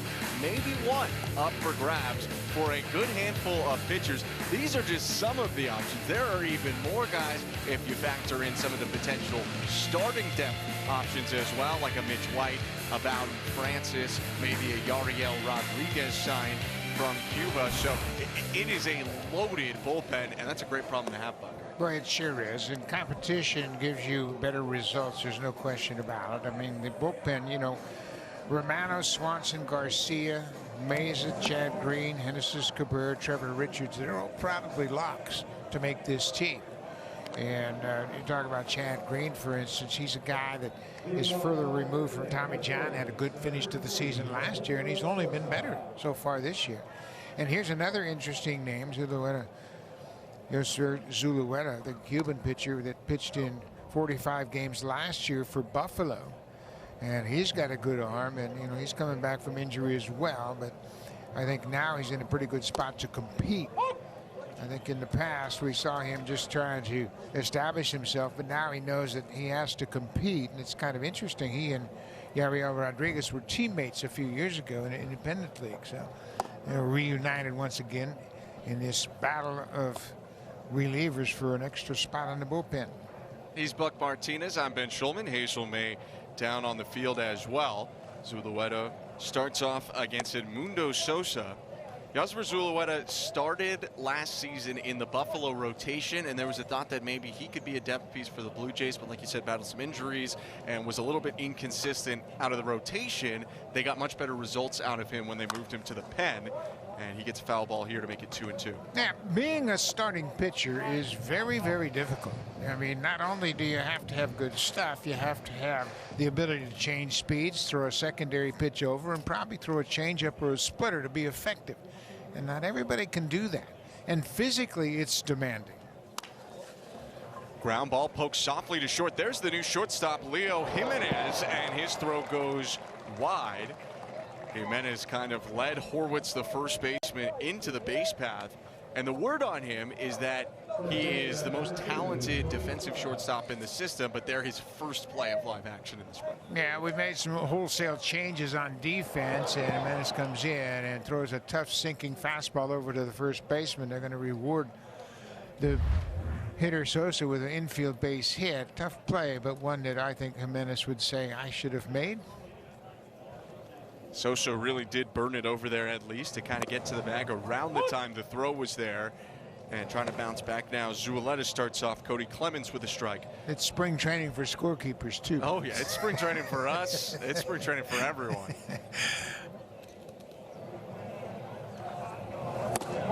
Everyone but the groundskeepers, because they got this field in mid-season, arguably the stretch run of the season form right now. It is looking beautiful here at TD Ballpark. Yeah, they did a good job a couple years ago when they renovated this field. And it's pristine. It's a beautiful field. Hard ground ball through the right side. A second base hit of the day for Clemens. Rounding second, headed to third, Sosa, and the throw will be cut off by Jimenez. Back-to-back singles now for the Phillies, who threaten with nobody out in the top of the fifth. Well, once again, we talk about pitchers pitching from behind. It's a very difficult thing to do. You really free up the hitter to be more aggressive, and he can narrow his focus on something he wants to hit. Cody Clemens pulls it through the right side of the infield. Sosa goes first to third. But boy, pitching behind is difficult. I don't care who you are, how hard you throw. You got to pitch ahead to be most effective. Here's Weston Wilson, homered in the second and popped up in the third. Wilson played in 8 games with Philadelphia last year. Actually homered for his first base hit in his first game, but it was slightly overshadowed by Michael Lorenzen tossing a no-hitter for the Phillies in that game. 1-0 is tagged down the left field line. Fair ball. That'll score at least once. Jogging in home is Sosa, and they're going to give the wave to Clemens as it's still stuck in the corner. Clemens will come in without a throw. It's a 2-run double for Weston Wilson in a 1-run ball game. another hitter count for a Phillies hitter, and Austin has hit the ball hard a couple times today. He's homered, and now he picks up a couple of key hits, a home run and a double. And that ball goes all the way down into the corner. You can see how far Cam Eden was over in the gap, not expecting the ball to be pulled, but it was pulled right down the left field corner, and that's going to end up as an RBI double. So now 4 RBIs on the day for Wilson. 2-run homer and 2-run double. By the way, we mentioned earlier that Leo Jimenez is at short. Aurelvis Martinez is at second for the Blue Jays. And a ground ball up the middle. Jimenez with a dive, but it's right past the glove and into center, a base hit. David Dahl drives in a run as Wilson comes home. And it's a tie game at 7. That's a familiar theme in spring training, especially right out of the chute. The hitters having an advantage over the pitchers, and the veteran David Dahl goes right back up the middle, looking for a first pitch to hit, and he bounces it past the infield. Picks up another RBI. He is 1 for 3. Dahl, an all-star with the Rockies in 2019.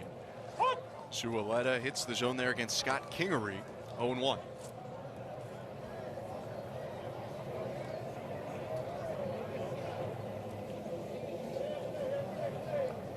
Right-hander fires home, and it's looped over the head of Martinez, down in right center field, a base hit.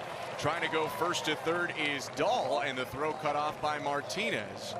So 5 straight hits here for the Phillies off of Zualeta.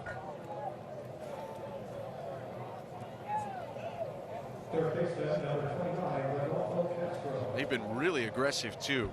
5 batters have seen a total of 13 Zualeta pitches. Right, and the last year been swinging the first pitch. It's a breaking ball. Got too much to the middle of the plate, the backup slider, and that becomes a very good pitch to hit. Kingery's had a good day at the plate. He's got a couple of hits. Hit a home run in the 2nd inning. He's on first now after the single. Dahl's on third, and Rodolfo Castro is up.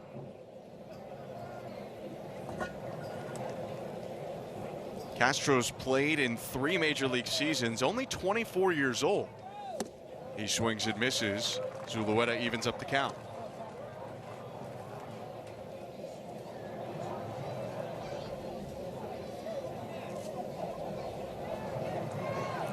It's a tough start to the inning. An infield single for Edmundo Sosa that could have been a 6-3 putout. Throw went wide of the bag. And Zualeta, although the velocity is looking good, that fastball at 97 has not found an out or any weak contact really since.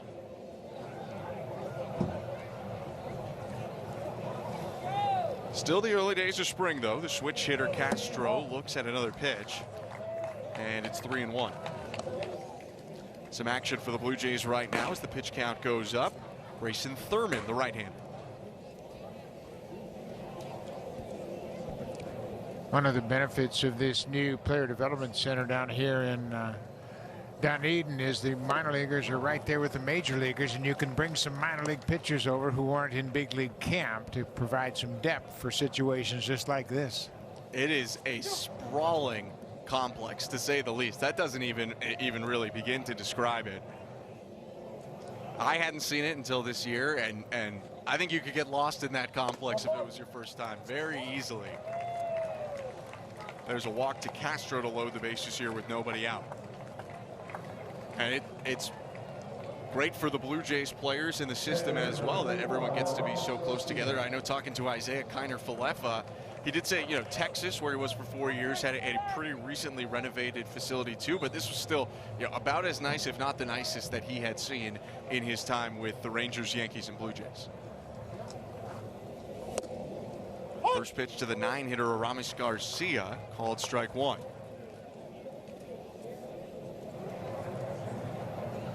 Blue Jays still looking for their first out here in the top of the 5th inning.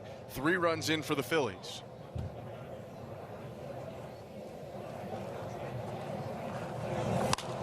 And a foul ball off to the right side. It's 0-2.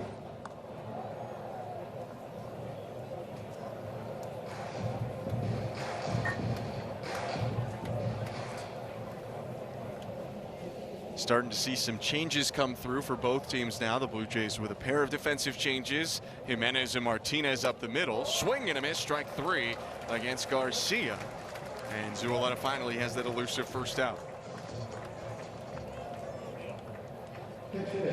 Now we see a change on the Phillies side as they'll bring in a pinch hitter. Whit Merrifield's day is done. Eric Brito is into the game, hitting in Merrifield's spot.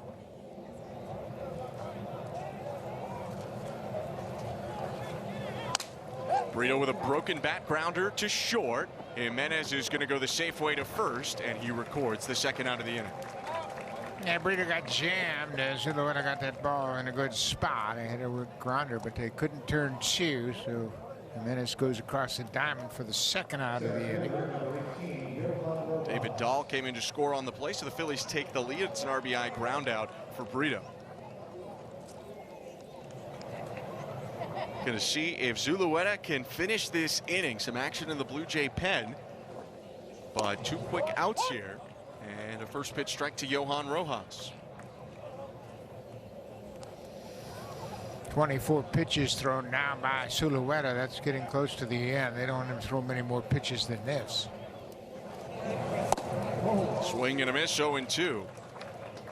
Yeah, I'd be surprised if he faced another batter. Action for the Phillies as well. Could see Dylan Covey next inning.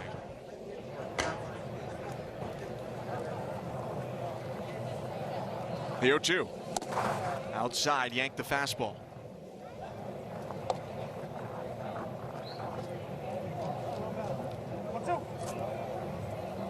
Johan Rojas at the plate, figures to factor into the Phillies' future. Played 60 games with Philadelphia in center field last year, and was one of the better defensive center fielders in baseball in that time. He hits the ball hard to straightaway center. Varsho back at the wall, and it squirts out of his glove as he makes contact with the blue wall. 2 runs in to score, and Rojas at third with a triple.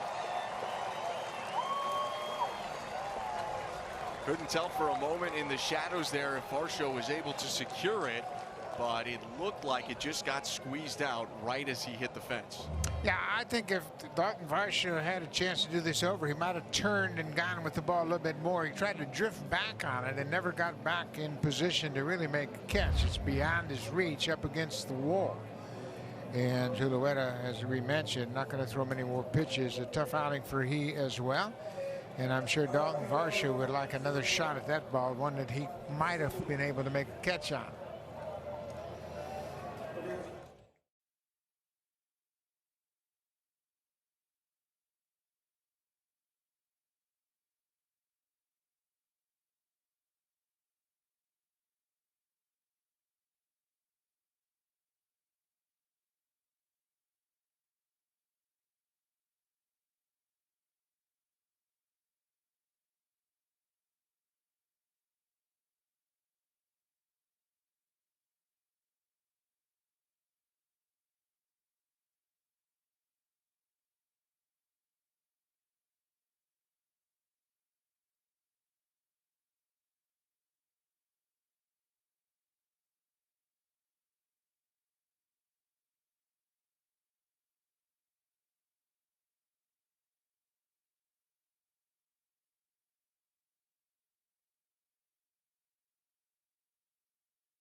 As Grayson Thurman continues to warm up there, Orelvis Martinez at second base, and Double-A manager Cesar Martin told me that the focus for Martinez is playing a strong second base, particularly turning double plays. And infield coordinator Danny Solano told me that people think that playing second base is easier than the left side. He said when you're on the left side of the field, the ball is in front of you, particularly on double plays, guys.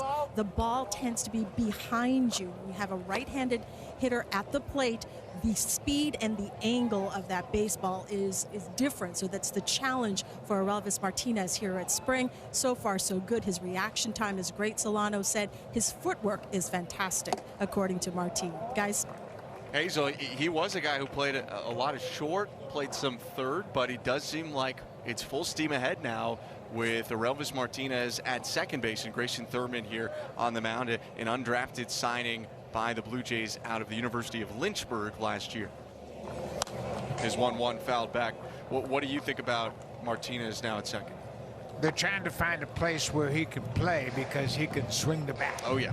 He came up as a shortstop. He's just 22 years old. He made a nice adjustment in AAA after getting off to a terrible start in AA, but really had a fine season. He's a power hitter, and I think he's got big-time power that's legit. I think he's got a chance to be an impact hitter in the big leagues for a long time, and now the question is, where will he be most comfortable, and where will he be effective enough to play on defense? And I think right now they're going to stick with him at second base, but he can swing it.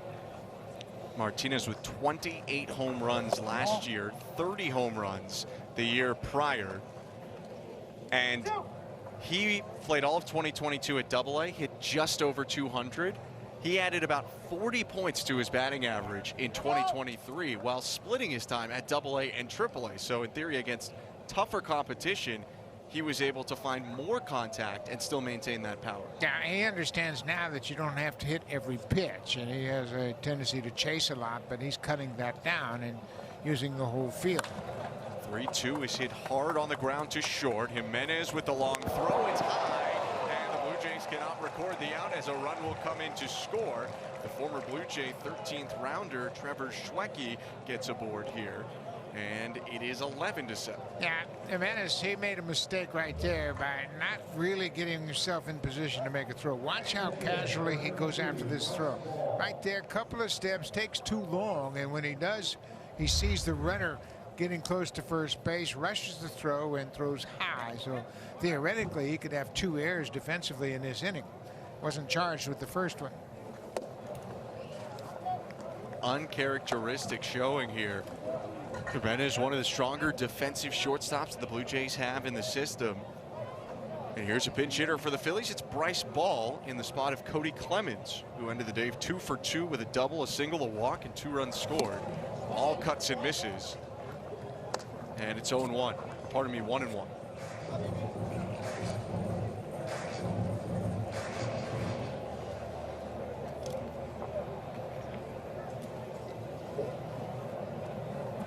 Grayson Thurman on the mound, spent most of last year with single-A Dunedin. Swing and a miss, and it's 1-2. 34 appearances out of the pen, recorded 6 saves for the Blue Jays, but had a couple appearances at AA New Hampshire as well when the Fisher Cats needed some pitchers there in the bullpen. Line drive off the end of the bat, 6 into right field for a base hit, picked up by Lucas, and this Phillies offensive inning continues. They've had 11 batters come to the plate in this inning. They've scored 7 runs, and the 12th batter of the inning due up now. It's going to be Matt Kroon coming into the game, pinch hitting for Weston Wilson as we start to see the full reserve lineup come out for Philadelphia. Yeah, and Ball, he gets a good pitch to hit. Looked like it might have been a changeup that he lines into right field. First pitch strike by Thurman. 25-year-old from Lynchburg, Virginia.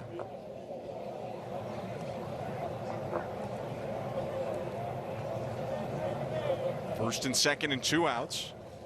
And the 0-1 is off the handle, looping toward right field, and it's a foul ball, barely. It's 0-2. Yeah, the way things have gone for the Phillies, you expected that might have dropped for a base hit. They had a couple of big innings here. Back in the second, they scored 4 runs on 5 hits. Now they've got 7 runs here in this extended 5th inning. And they've done this without a home run. Have a triple, a double. It strung together a lot of hits to start the inning. Kroon trying to keep it going. 18th round pick in 2018 out of Oklahoma State. 0-2 fastball is too high.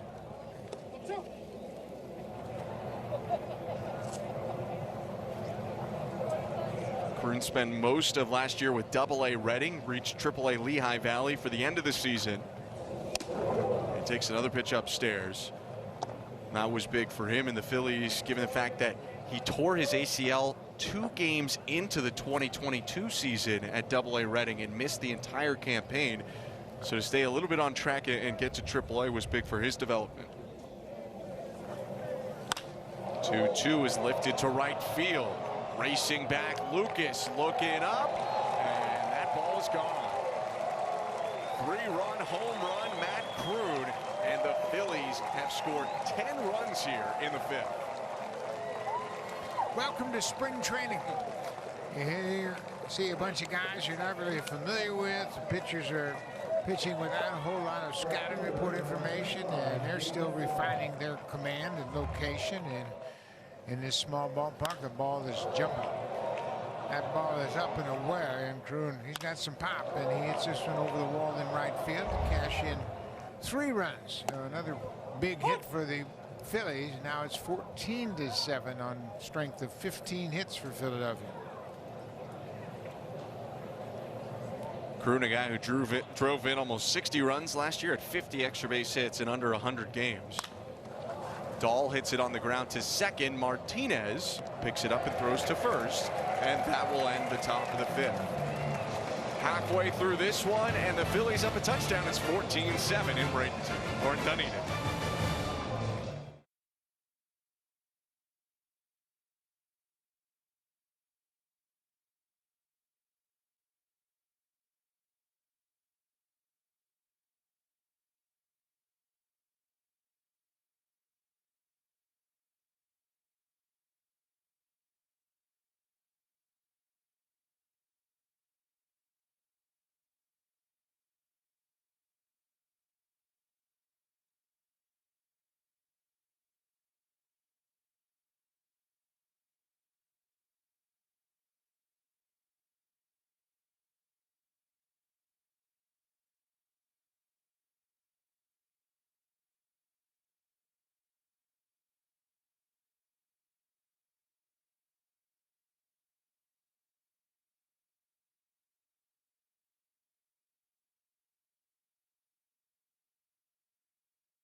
Seven runs for the Blue Jays in the first 4 innings, and a new beard and a new role for Don Mattingly, who is offensive coordinator now in addition to bench coach. He's more in charge of what's going on offensively. Buck, what do you think that can do for this team?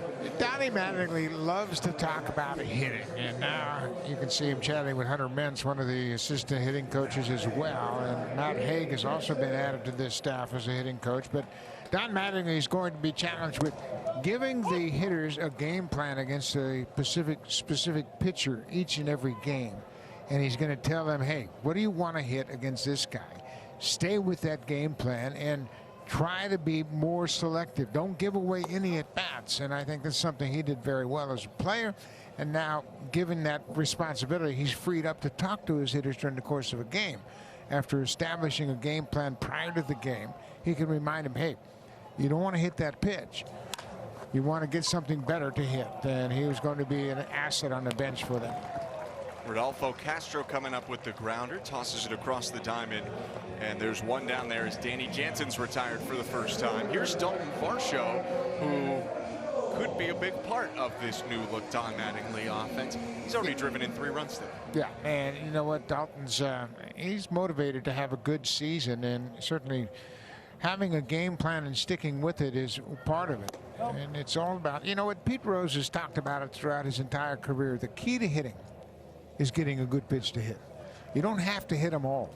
And you can take some strikes and you can hit with 2 strikes, but the key to having a good career as a hitter, getting a good pitch to hit. And Don Mattingly says, you know, in particular, specifically, Bo Bichette, he can hit a lot of pitches, and he can hit pitches off the plate for base hits. But you've got to bring the pitcher into a smaller zone in the strike zone to be the best version of yourself. And that's what Donnie's going to challenge his hitters to do this year. Mattingly there beside Hunter Metz. And the Blue Jays offense has hummed along so far. Varsho a big part of that, a double and a single. 2-1 is upstairs to Dalton, and it's 3 balls and a strike. Just a litany of defensive changes for the Phillies, by the way, with multiple pinch hitters last inning, not to mention Carlos De La Cruz coming in right field, and a ball lined to right field that gets down for another Varsho base hit. He's 3 for 3. And Don partly put in this position now because the Blue Jays, after being one of the most formidable offenses in the game over 2021 and 22, fell into the middle of the pack last year. Why do you think that is, or what do you think he can do in this situation? Well, a lot of the difference between 22 and 23 was not having Teoscar Hernandez and Lourdes Gurriel. I mean, they were big parts of the offense, and when you take big parts of your offense away, that has an impact on the rest of the hitters in your lineup. But at the same time, they're just not a power-hitting team. I mean, there are guys that are capable. Of course, Vladdy's capable of hitting a lot of home runs, so for Springer and Bo. But overall, it's not the power-laden team we have seen in the past with this ball club. Kiner Falefa with a looper to center. That gets down. The pinch runner Stuart Baroa up to second, and back-to-back singles. But you talk about how you improve. Okay, so maybe we're not going to be that home run hitting ball club, but Kiner Falefa is one of those guys that they're going to expect to put the bat on the ball, and he's rewarded with his second base hit of the afternoon, and his day has come to an end as well. Addison Barger taking over the pinch runner at first. Spencer Horwitz maybe taking his last plate appearance of the game. 2 on 1 out. And he hits a ground ball past the first baseman into right field. Getting the wave is Baroa. Barger stopped at second for a moment, but he'll advance to third. And I think he thinks there might have been some interference potentially. Moving up to second on the play is Horwitz. Now, Horwitz had a strikeout and a walk at his first 2 plate appearances, and he hooks one past the first baseman as Baroa comes in to score. He takes a good pass at it and hits it sharply, and it goes off the first baseman's glove. He let that ball play him a little bit. That's Bryce Ball down there at first base, had that ball go off his glove. And a pinch runner now for Horwitz. Standing on second base right now, De Los Santos takes over for the Blue Jays. Nathan Lucas at the plate. Luis De Los Santos, that is, at second, and a ground ball chopped towards Bryce Ball again. It squirts out of his glove, but he recovers to flip it to first. However, that will be a run driven in by Lucas, his second RBI of the game on a ground out. Well, he had a sac fly back in the 3rd inning, and now he gets an RBI on a ground out with that guy at third base. Another thing they're preaching. Get that runner in from third. Doesn't always take a base hit to get you an RBI. So after a 10-run top of the 5th by the Phillies, the Blue Jays have scored 2 here in the bottom of the 5th. Runner on third, Eden swings and misses. He is the 9th hitter from today's starting lineup, and maybe it's his last plate appearance as well.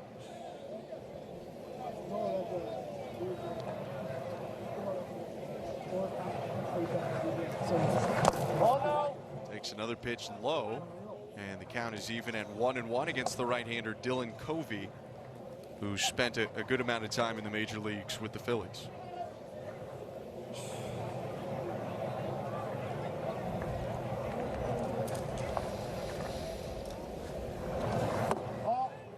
Another pitch out of the zone, and now Eden ahead of the count. He was the guy the Blue Jays used late in the season last year.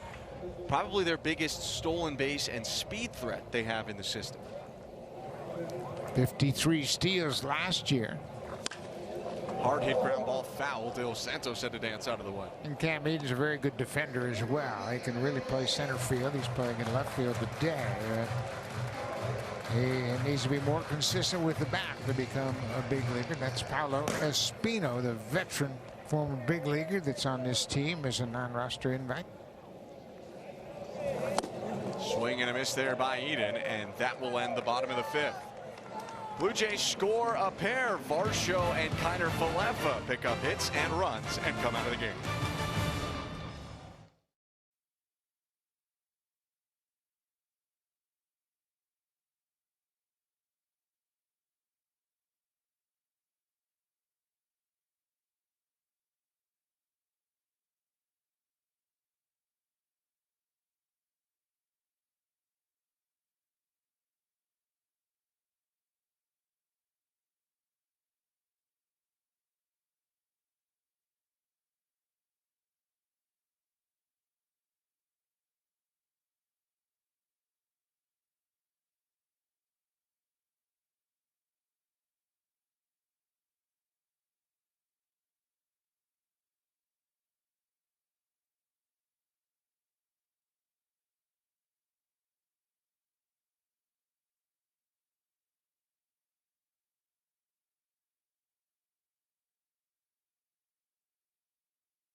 Day one of the Blue Jays promotion launch features bobbleheads. April 12th, the first 15,000 fans receive a Jose Barrios Gold Glove bobblehead. Visit BlueJays.com/promotions to learn more. Blue Jays and Phillies in the opener of Grapefruit League action here in Florida.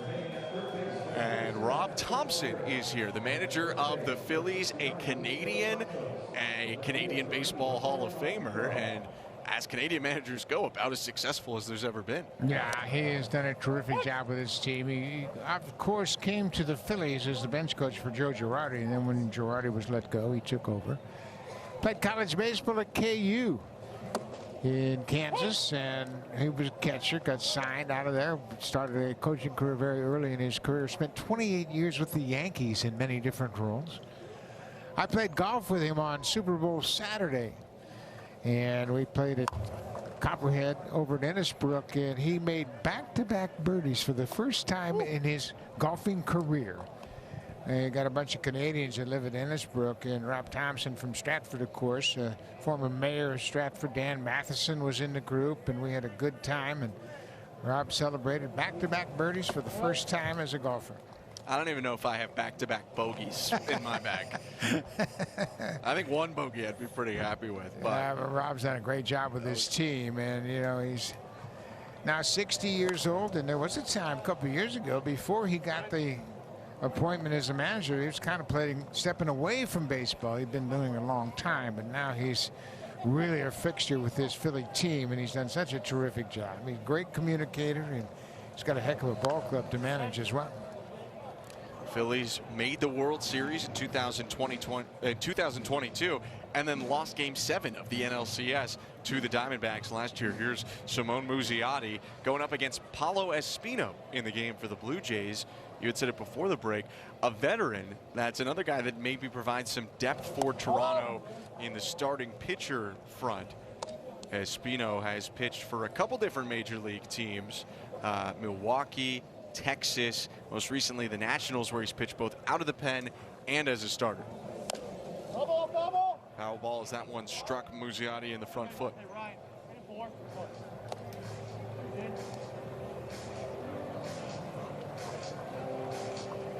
Espino, a 37-year-old from Panama, 10th round pick of Cleveland in 2006.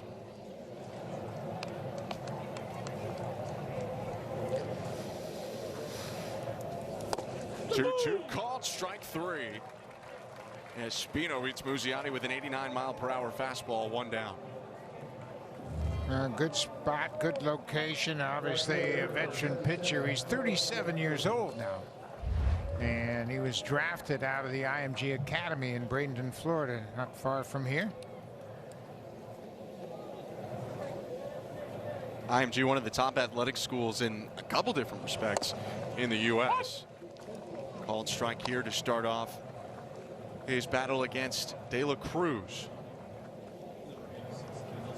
Carlos De La Cruz, an outfielder. The 0-1. Swing and a miss, 0-2. This is De La Cruz's first chance at the plate. Came in defensively for David Dahl a couple innings ago.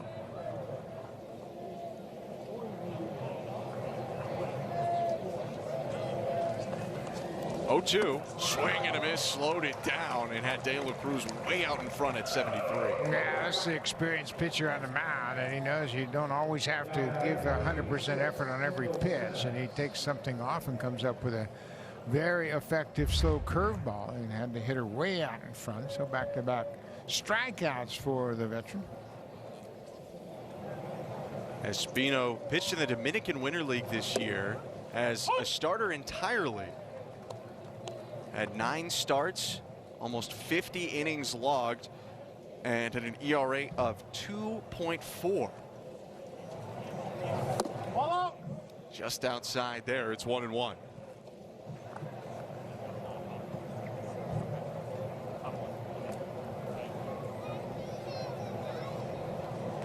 Back-to-back strikeouts. Here's Kendall Simmons in his first chance, and he fouls it back. It's 1-2.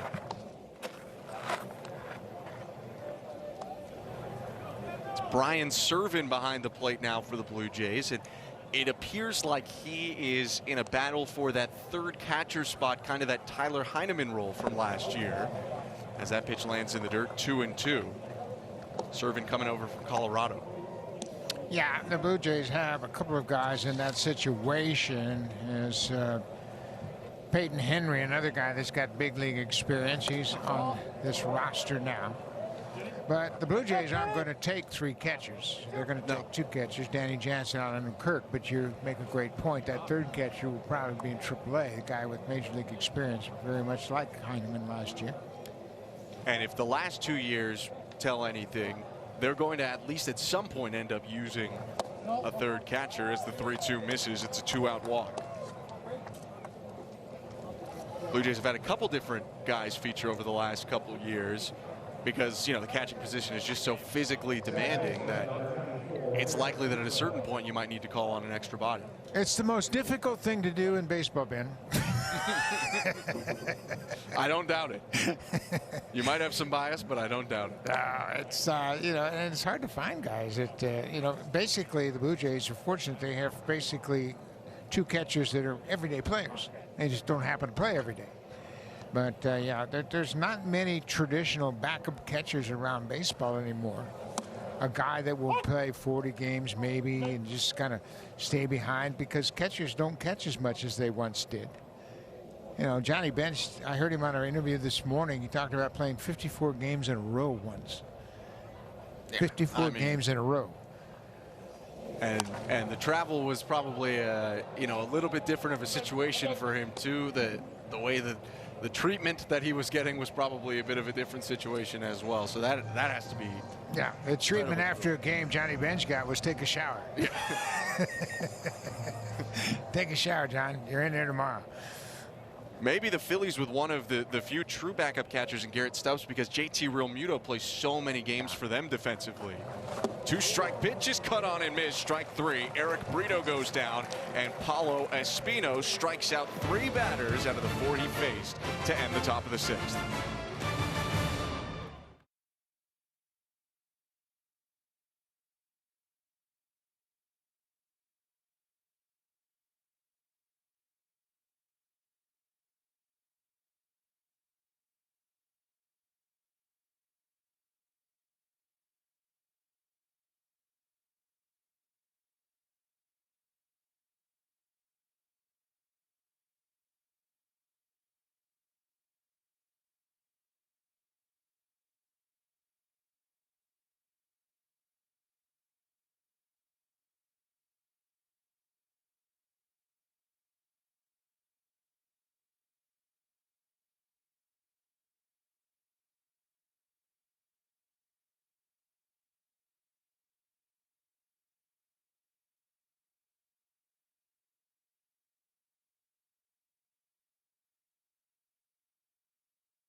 High-scoring affair here in Dunedin, 14-9 for the Phillies over the Blue Jays. This is time for development in Game 1 of spring training, and a lot of the Blue Jays' top development guys in camp right now. Ricky Tiedemann was slated to start today but did not, but Aurelvis Martinez, the top position player prospect for ESPN that the Blue Jays have, has already been seen today, and we'll see him hit this inning, and that's where he really earned some of that prospect cachet. Yeah, he's a very good power hitting prospect, and you know what, he's made some fast adjustments throughout the minor leagues, and he has moved very quickly for a young player. And you know, he never really had any problems once he got to AAA. He made a nice adjustment there and ended up with just shy of 100 RBIs for the season. That's, I mean, at his age at AAA is really impressive. You are really one of the younger guys in AAA if you're 21 like he was last year. Probably 7 years younger than the league average. Yeah. And you're going to play against a lot of former major leaguers. You're going to see some veteran pitchers like Paolo Espino, that type of pitcher, and you've got to make some adjustments. And the biggest adjustment he made was not trying to pull everything. And I think he's got legit power. You know, I've said this before, and I've said this a couple of years ago. I think eventually he's got the chance to be a power hitter along the lines of a George Bell. Wow, that is quite the accolade or guy to be beside, a 1987 MVP. And Martinez there with a 5-pitch walk. We talked about it earlier. That's been a big part of his maturity too. Not swinging. Not only what is he doing when he's swinging, but being okay to take a couple more pitches and let at-bats come to him. Yeah, it's a learning process for sure, but he's a guy that listens and takes instruction very well. He's going to be fine. Here's Leo Jimenez, another one of the major prospects for the Blue Jays. And these young Latino players, they've got the benefit of having Eddie Encarnacion here. And Edwin has been here, and he's talking to these young hitters. He's talking to all the hitters, of course, but he certainly has an impact when he's talking to some of his fellow Dominican players about approach at the plate, about practice habits, how you get better as a hitter. And he's invaluable in his presence here in spring training. Jimenez swings and fouls it back. The shortstop took a big step forward last year at Double-A, ended up hitting in the high 280s with an on-base plus slugging above 800. Went up to Triple-A at the end of the year and had a bit of trouble adjusting there, but that was a pretty brief stint. And very possible that we'll see him start at Triple-A this year as he gets one off the handle, loops it towards right center. That'll drop in for a base hit. Martinez jogs into second, and the two Blue Jays prospects are aboard to start the inning. Yeah, right on time. We talk about the depth of the Blue Jays minor league system, and you're seeing some of these guys, and you just know that sooner or later you're going to be able to produce some more players coming out of their system, much like they did. Edwin Encarnacion, a terrific hitter in his playing days with the Blue Jays, and he wants to give back to these young players in the organization, so he makes an effort to get here to spring training and try to mentor some of these kids. Well, that's got to be so cool for the players as Britton takes up and away 1-0. I mean, there are a lot of great Blue Jays that come around.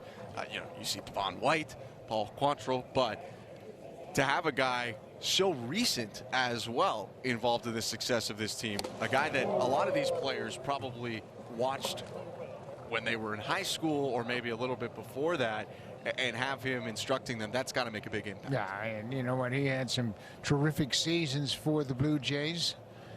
Began his career in Cincinnati, came over in a trade and really developed. And you know what, he went through some tough times to start his career too. He was actually sent back to the minor leagues from Toronto and went down and had the right attitude and worked hard and got his way back to the big leagues and ended up having some huge seasons for the Jays. And a similar thing happened with Teoscar Hernandez. He was sent down at one point, came back up and kind of just racked up silver sluggers from that point on. So there's development even when you get to the big leagues, not just when you're in the minor leagues as well. Another guy that's in camp and leaning on these young players is Victor Martinez, who's on the bench there. Fly ball lost to the side, and Zach Britton's going to reach safely there. That was a very awkward play for Shimon Muziati, who just got out there recently, and he just lost that ball for a moment, overran it down the left field line. This is the most challenging type of sky you could ever have. There's not a cloud in the sky. There's no depth perception. There's a little bit of breeze down there, and you can see he got overmatched from the start. I mean, he had no chance to make this play, and you can see no clouds at all. It's a endless sky, and you don't have much depth perception. Boy, once he got turned around, he had no chance. The Blue Jays went through their pop-up drills today before batting practice, and they were going through a similar thing where the ball's up in the air. You don't get a good beat on them early, you're never going to make a play. Ryan Servin up to the plate now. 1 ball, 1 strike count. Well, it's good practice for the regular season because this is, correct me if I'm wrong, a tougher sky than they'll face a lot of the time in Toronto. For sure. Servin charges the ball to left center field. That's going to split the outfielders and get down. Martinez scores. Jimenez scores. Getting the wave. Britton is coming home. There won't be a throw. And Brian Servin, in his first swing in a Blue Jay uniform, clears the bases with a double to left center. Boy, that's a good feeling when you're in a new organization and you have an impacted bat early on. Danny Jansen started this game, and Jansen had a couple of good at-bats, and here Servin gets his first at-bat and clears the bases with a shot to the gap in left center. And that's a good swing he puts on it, and the base running was outstanding. Everybody got a good read on the ball early, and they clear the bases. Stuart Baroa squares and bunts it down the third base line, but it's foul. And it's 0-1. Servin definitely has some power. In Colorado, when he made his major league debut in 2022, he had 2 home runs as his first 2 hits. They came in the same game. He and Trevor Story, the only guys to do that, have each of their first 2 hits be homers in the same game.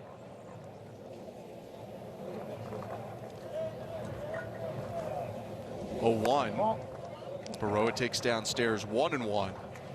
Baroa, a free agent this season after spending a while in the minors with the Blue Jays, re-signed on a minor league deal.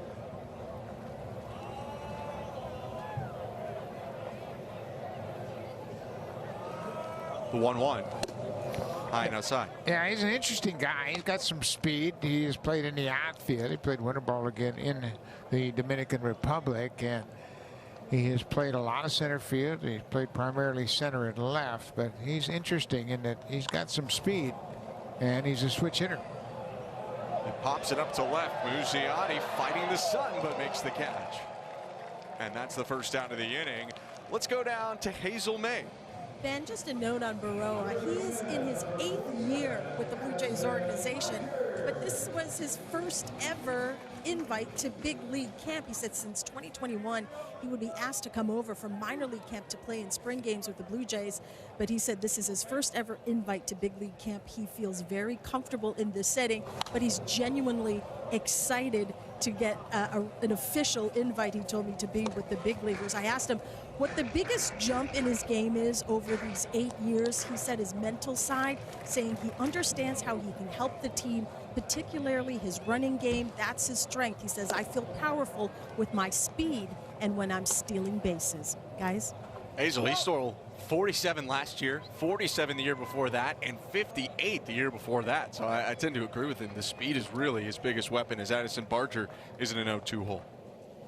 Yeah, Baroa is interesting because of that speed skill. Michael Mercado misses high, and it's 1-2. Well, Addison Barger, he's a guy that everybody's talking about is one of these guys that's going to get a long look in the spring, and he deserves it. Last year, he had a little bit of an elbow issue, had some bone chips in his elbow, and he just hasn't had that kind of consistency you'd like to see, but he's got some power.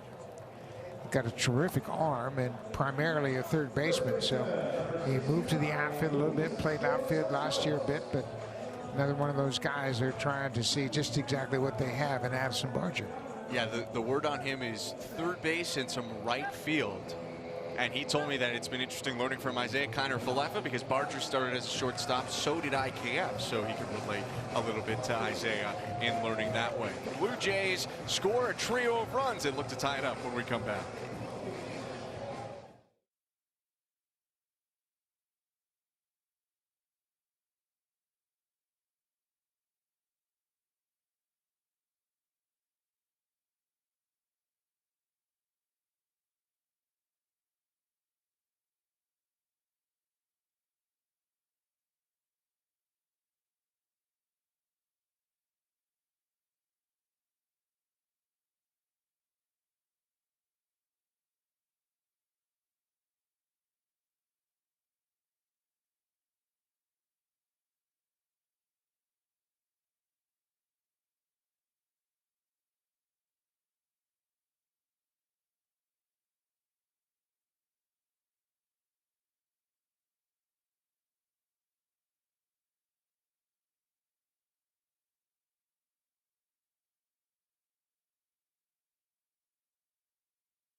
A great matchup on Hockey Night in Canada later today. Best in the East versus best in the West. Bruins Canucks 6:30 Eastern, 3:30 Pacific on Sportsnet Pacific and City TV. Down south in Dunedin, Florida, the Blue Jays down by 2 right now with a runner on second base, Brian Servin, who cleared the bases a moment ago. And the new pitcher is Carlos Francisco, the tall right-hander for Philadelphia. He takes on Luis De Los Santos, first plate appearance of the game for De Los Santos. 1-0 is outside. Ben Schulman, Buck Martinez, and Hazel May. And De Los Santos getting up to AAA for part of the year last season. Very outgoing young man. You see him around the clubhouse, and he's anxious to engage you in a conversation. Interesting guy. He's got some power. Terrific body. He looks like he's got a chance to really develop into a pretty good player. His first chance to be in camp with the Blue Jays.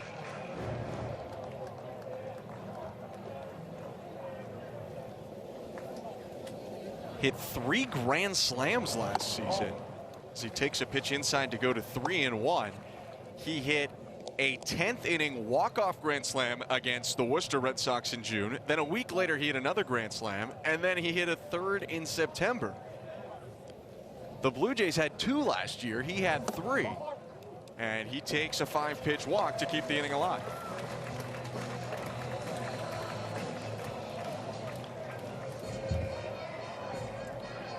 Now Rafael Antigua is coming up to the plate here. Another very interesting prospect for the Blue Jays, who, you know, in the old Marcus Stroman adage, the height doesn't measure heart. Well, he has more pop in that bat than you might think when you first look at him. Yeah, and you know what? You see his numbers from a year ago, and you go, wow, 305, 12, and 85. That's pretty good numbers. And then you see him, and you say, wow, a little power in that small package. Shortstop went out to make the play, and that will do it. The Blue Jays scored 3 runs in the bottom of the 6th and make it a 2-run game headed to the 7th.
Day 1 of the Blue Jays promotions launch features bobbleheads. On May 22nd, the first 15,000 fans will receive a Yusei Kikuchi bobblehead. Check out that signature leg kick. Visit bluejays.com/promotions to learn more. Kikuchi a couple times last year was toe to the sky with his leg kick. Almost kicked himself in the face a few times. But what a phenomenal season he had last year. After struggling to stay in the rotation in his first year, he was incredibly valuable to the Blue Jays in 2023. No, he sure was, and he really refined his delivery. Added a curveball, and this year he's throwing a changeup. So it's going to be interesting to see how he progresses. This is Mason Fluharty. Vancouver in AA in 48 games. He put up some pretty good numbers as well. He gets a swing and a miss to start the inning. He doesn't throw a straight fastball. That's his fastball right there, and it cuts. And he runs it out there, and he's got a lot of movement on it. Cutter slider, that's all he throws. Very effective. Another pitch off the plate outside. You can see a lot of run. That's got to be really challenging for left-handed hitters facing Fluharty. Cal Stevenson, who's played in parts of a couple major league seasons, the left-handed hitter at the plate. And Stevenson fights it off. And is it because of that similar shape, that similar movement in the cutter and slider that he's so effective, you think? I think so, and it's hard. It's a very flat cutter. It's not like that normal cutter that you see. Some people call a slider a cutter, but his is legitimately a cutter with flat movement across the plane of the bat. Pretty interesting. And like I said, this pitching staff in the camp, including these younger players, they're all pretty interesting. Another guy that's going to be interesting to watch is Adam Macko, who pitched at Vauxhall in Calgary. And he's got an interesting story, another left-hander that has been a starter in the past. He's from Slovakia. And he was picked up when the Blue Jays picked up Eric Swanson. It wasn't the most talked about part of the deal because Teoscar and Swanson obviously dominated the headlines, but Macko, an interesting guy for the Blue Jays going forward. Here's Fluharty, the 5th rounder out of Liberty. Gets another foul ball from Stevenson. Reached AAA late in May in 2023. It's the 9th Blue Jay pitcher to pitch here this afternoon. Yeah. Well, we've had 26 runs in 6 innings from these two teams combined. 1-2 in the dirt.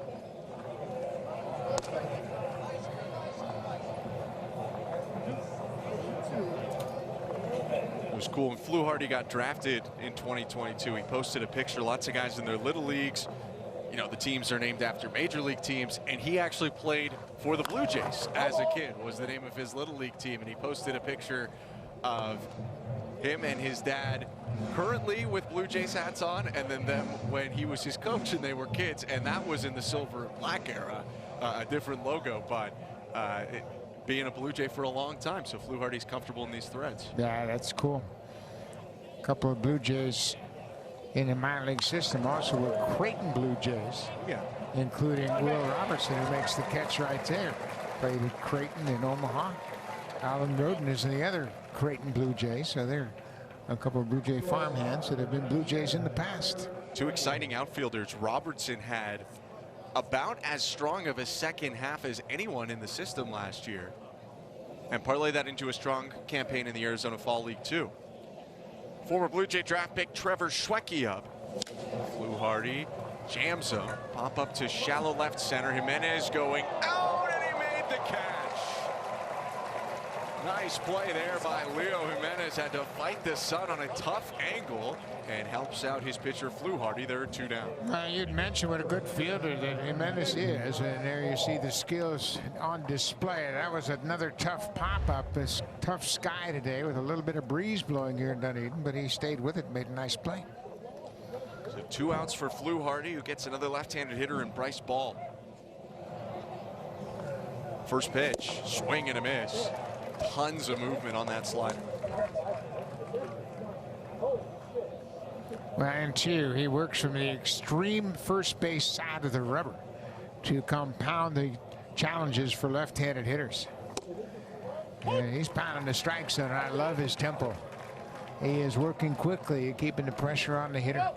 And he took a little bit off that slider. It looked like that was down to 78 before it was a little bit more 81. You see how far out on that rubber, just basically the heel of his left foot engaged with the rubber. Tough angle for hitters. 0-2. Swing and a miss. Strike 3. 1-2-3 inning for Fluharty. And we go to the 7th inning stretch in a tight ball game. 14-12 Phillies in day 1 of spring training 2024.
UFC Fight Night action continues tonight in Mexico. Main card action begins at 10 Eastern, 7 Pacific on Sportsnet Plus and Sportsnet 360. With the new season, brings some of the same. Our first OK Blue Jays of the year here in Dunedin.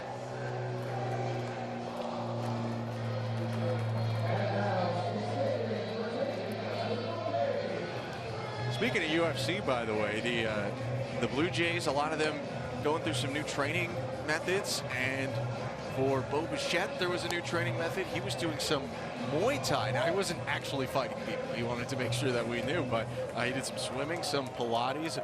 Were there any unorthodox training methods that you tried in your time playing? I did a lot of aerobics. Okay. A lot of aerobics at the end of my career, and yeah, just trying to stay loose. And of course, back then when I was playing, Nautilus was a big thing. It was a workout routine based on machines and all that stuff. So there were a lot of things that we did. A little bit different than today. We didn't have any weights, that's for sure. Oh. 0 weights. Yeah. Not until the late 70s. Nobody lifted weights. They were banned from the clubhouse. Easy to think about that now. I mean, it's such a huge part of it these days. Here's Andrew Bellotti delivering to Will Robertson. Takes it off the end of the mat foul. 1-1. The aerobics were helpful, though, you thought, or no? Oh, yeah, absolutely. Especially when I was coming back from a broken leg, I did that just to get movement back and everything else. But yeah, Bo, he did a nice job. A lot of swimming in his off-season routine and Muay Thai. He just got away from baseball for a while, something he hadn't done for a while. This is Will Robertson. We mentioned he played at Creighton University in Omaha. He is from Missouri. Loose Creek, Missouri, a small town in Missouri. 1-2 is chopped to the right side. It'll be scooped up by Brito at second, who flips over the ball at first. Robertson retired.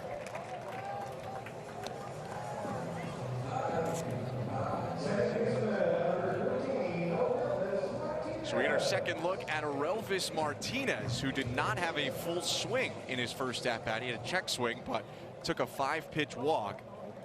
The top position player prospect in the system per ESPN. And one of, if not the top power hitters as well. He swings at the first pitch this time and hooks it down to third. And Martinez retired on the first pitch. Yeah, a little anxious there. Obviously, didn't get a chance to swing the bat his first time up and went after kind of a questionable pitch. And that will probably listen to the conversation with Don Mattingly saying, is that the pitch you wanted to hit in that situation? Maybe a case where he knows he might not get another at-bat. And so he just got a little bit over anxious. 2 down now. And Leo Jimenez up. He made a pretty nice catch going over his shoulder in the top half of the 7th. Bellotti fires home. And it's called strike 1. Bellotti's pitched in the majors with a couple of teams, originally with the Rays.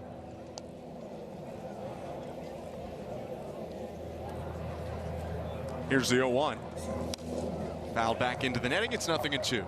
Yeah, if you've played a few years in the majors, there's a chance that you have pitched with the Rays at some point. Yeah. They make changes all the time. We're going to see them here in the not too distant future as they come into Dunedin to play. The Rays, they will be here on the 7th of March. And the Rays are one of the only teams in baseball where they've lost several key players and people are projecting them to be just as good, if not better, because they just keep doing it year after year. Yeah, they've got a formula that works very well. You can see Brandon Eisert working to get ready to come into this game. Broken back grounder hits softly to short, charging in Schwecke, and his throw there to beat Jimenez. A 1-2-3, bottom of the 7th. Baseball is back, and the weather is beautiful in Florida. Sunny skies for spring training 2024.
Year after year, the Toronto Blue Jays play in about the toughest division in baseball. The AL East was loaded last year, and if anything, Buck, it looks like it could be even tougher this year if the Yankees can be resurgent. How do you think the Blue Jays stack up here in the AL East?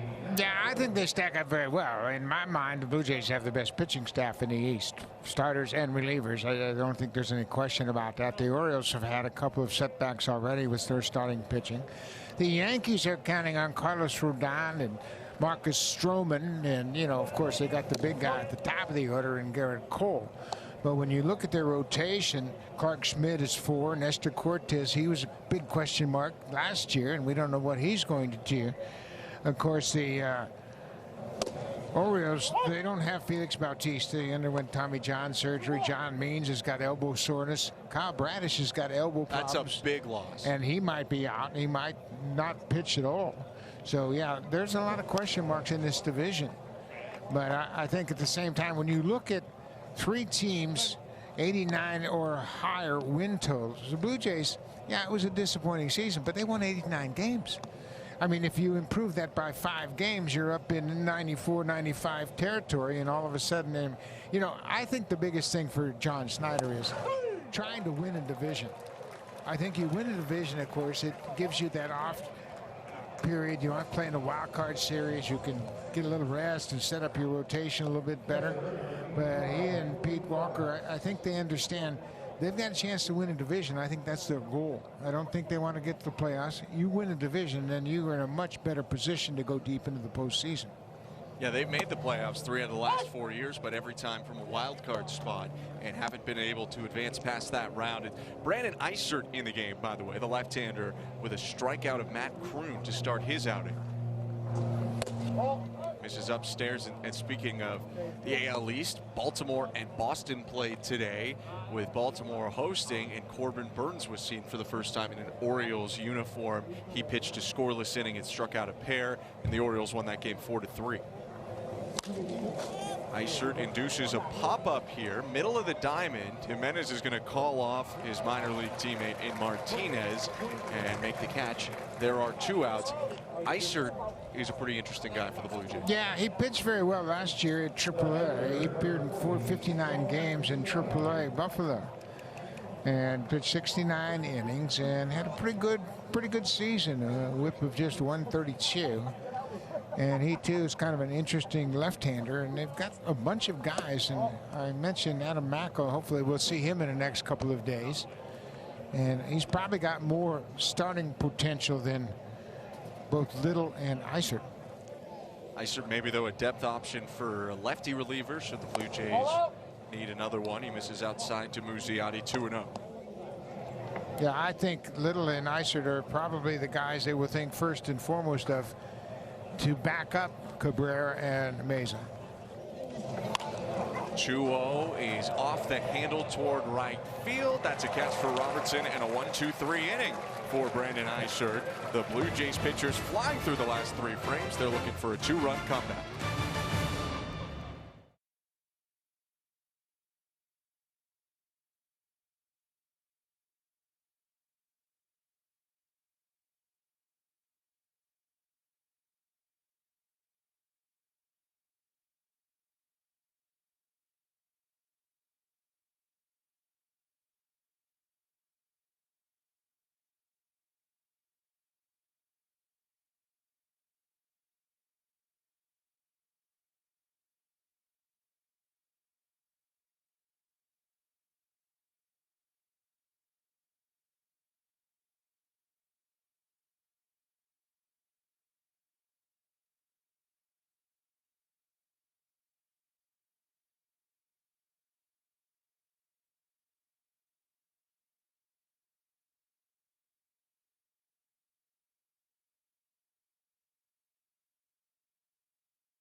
Don't miss Kevin Gausman bobblehead day. The inspiration for this bobblehead came from Gausman's routine of tossing his gum after each inning. It's only available to the first 15,000 fans on Wednesday, July 3rd.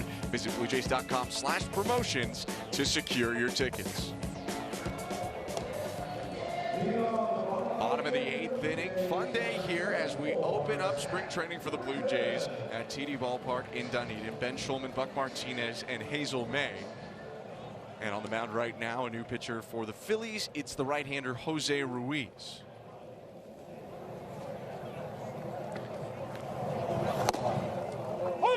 First pitch taken by Zach Britton, called strike one.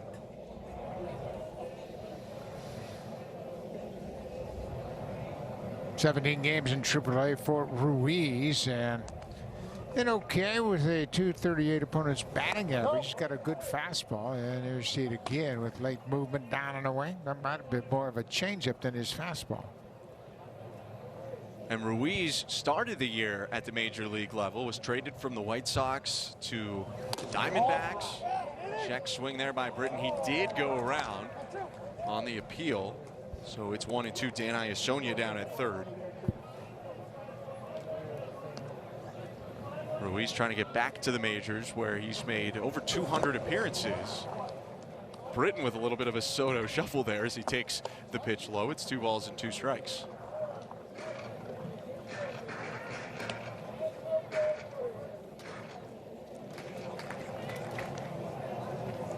Zach, not to be confused with the dominant closer for the Orioles and reliever for the Yankees for a bit, but he pokes it toward the mound, and it's fielded by Ruiz, who flips over to first. 1 out.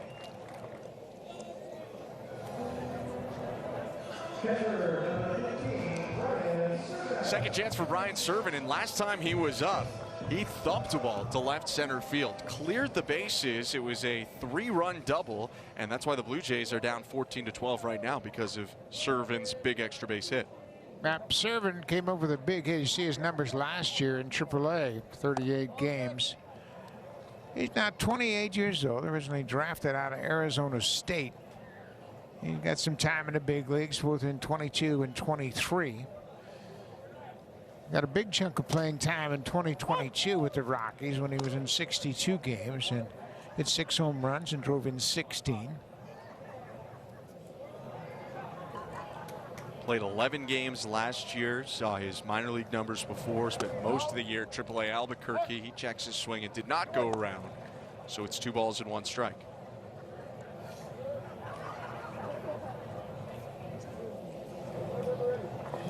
Serven and Henry and Lockers beside each other seem to have a pretty good bond. Peyton Henry, the other catcher that came over from another organization that could be in the running. I mean, there's Phil Clark, too, who's been in the organization for a couple years out of Vanderbilt. He could be a guy that the Blue Jays could look to for a depth catching option. TJ Brock warming up for Toronto. 2-2 in the dirt, full count. Yeah, Peyton Henry, too, is kind of interesting. He's just 26 years old. He's got some big league time. Played with Miami the last 2 seasons. Well, actually 21 and 22. Didn't get any big league time last year. But he got a little taste of big league pitching. Line shot on a hop to second, picked up by Brito. It knocked him back into the outfield, but he still makes the play. 2 pieces of strong contact for Serven. There are 2 outs here in the bottom of the 8th. Watch out, that second baseman gets knocked back on his heels on that big hop, but he's able to right himself, plant his feet, and make a good throw to retire Serven. Now Stuart Baroa. Second chance at the plate, flied out to left field in the 6th. Went around on that one, called strike anyway, 0-1.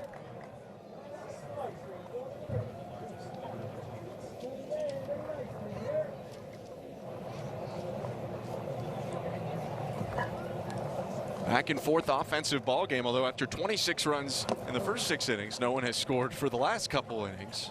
I don't know if I'd call it a pitcher's duel at this point, but the offense has slowed down a little bit recently. Well, you got a lot of the regulars out of the lineup, yeah, and that makes a big difference. And the Blue Jays got 3 runs in the first inning. Dalton Varsho had a 2-run double in the first inning, and they just have slowed down now since the minor leaguers have taken over a bit. Yeah, it was really Bo, Turner, Danny Jansen, and Varsho. Isaiah Kiner-Falefa, too, who drove a lot of the offense for the Blue Jays today.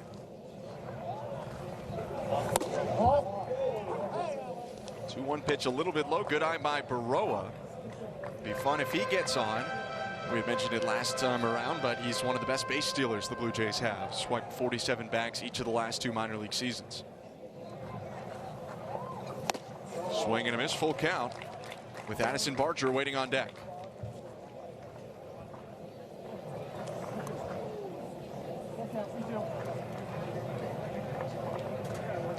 Ruiz, the right-hander in the set, and the 3-2. Check swing, tapper, foul. Ruiz bailed out there as Baroa accidentally makes contact.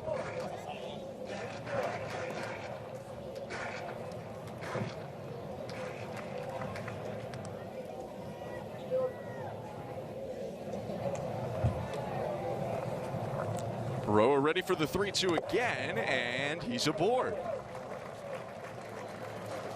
Hard work and plate appearance there to keep the bottom of the 8th alive. And two, it brings a tied run to the plate. I mean, that's a big 2-out walk right there. That's what the Blue Jays want to emphasize. Hey, know who you are, know where you are in the lineup, and know who's batting behind you, because Barger's got some power, and Baroa did a good job of getting the 2-out walk. Second chance at the plate for Barger. Struck out on a pitch in the dirt in the 6th. Called strike 1.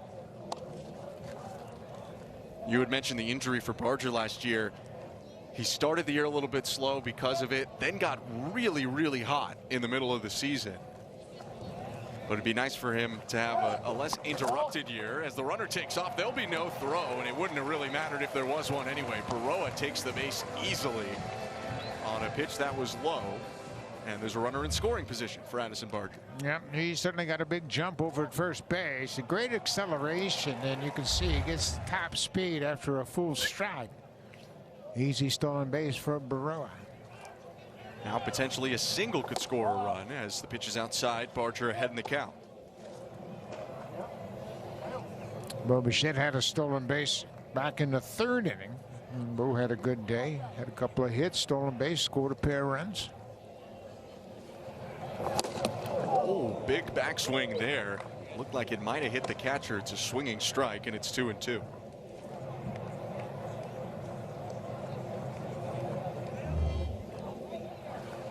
Watch the backswing of Barger.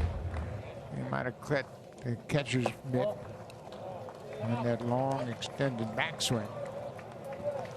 Takes a pitch there to get it to a full count. Barger impressed last spring with some big home runs for the Blue Jays. A long ball here would tie up the game. 3-2 pitch. Runner takes off, and it's fouled back into the netting.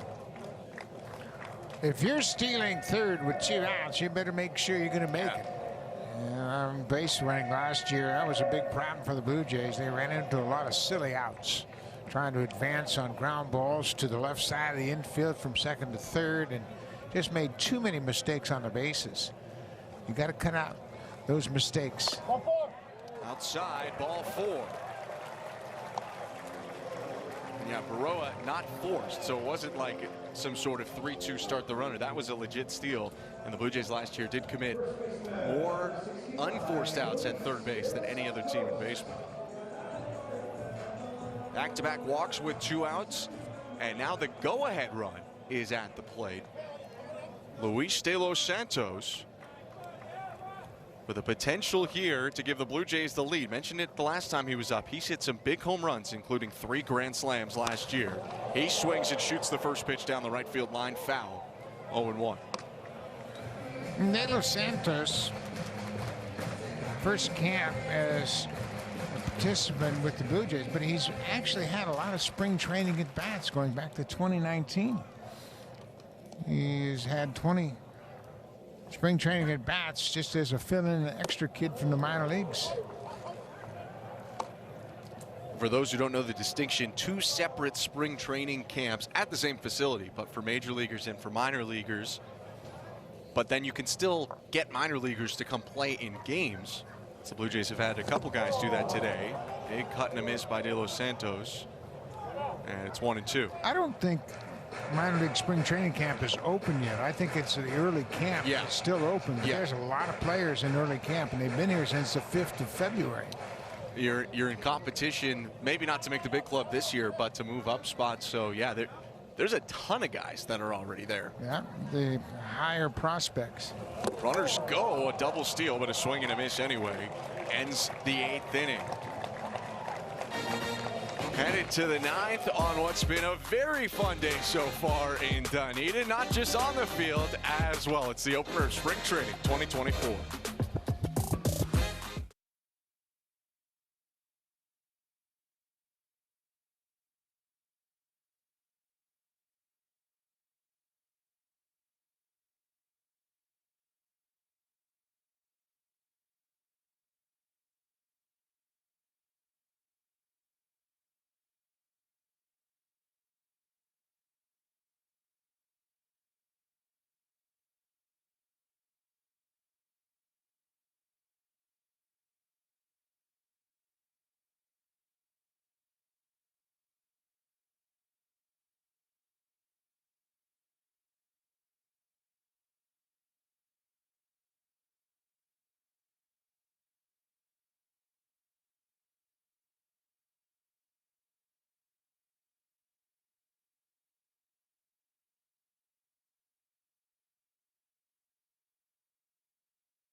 Day one of the Blue Jays promotions launch features bobbleheads. April 12th, the first 15,000 fans receive a Jose Barrios Gold Glove bobblehead. Visit bluejays.com/promotions to learn more. Remember when bobbleheads used to be a doll with a big head on it? Now they got all kinds of things to add into it. A pile of bubble gum for the Kevin Gausman, a gold glove for Barrios. Pretty cool. Yeah, Jose Bautista one last year had a levitating bat for the bat flip, as TJ Brock is into the game now, pitching for the Blue Jays in the top of the 9th. But yeah, the bobblehead game has been revolutionized in the last couple of years. I got a bobblehead at Candlestick Park back in the 60s, and it was a straight-up doll with a great big head on it and a big spring. That was it. Things are changing. You know, TD Ballpark renovated a couple years ago. Rogers Center going through more renovations to be completed soon. As Brock gets ahead in the count. Yes. I'm on the phone with the construction manager right now. What I have seen is really spectacular. It's changed into a baseball park. Carlos De La Cruz goes down swinging, and TJ Brock off to a good start. Brock's got a sinker and a slider, and he throws the ball very hard. His first pitch of this inning was 94 miles an hour with good movement. He's from Cincinnati and pitched at Ohio State. And he's a pretty interesting guy as well. And you think about where he was last year. He pitched to Double-A at the end of the season, made 32 appearances, and he didn't give up much. He's a guy that's going to be interesting because he's got such good movement on his fastball, and he likes to throw strikes as well. Foul back there from Kendall Simmons, and Brock ahead once again, 0-2. And he was closing a lot of games last year. Ended up with 13 saves and finished 32 games in the minors. Yeah.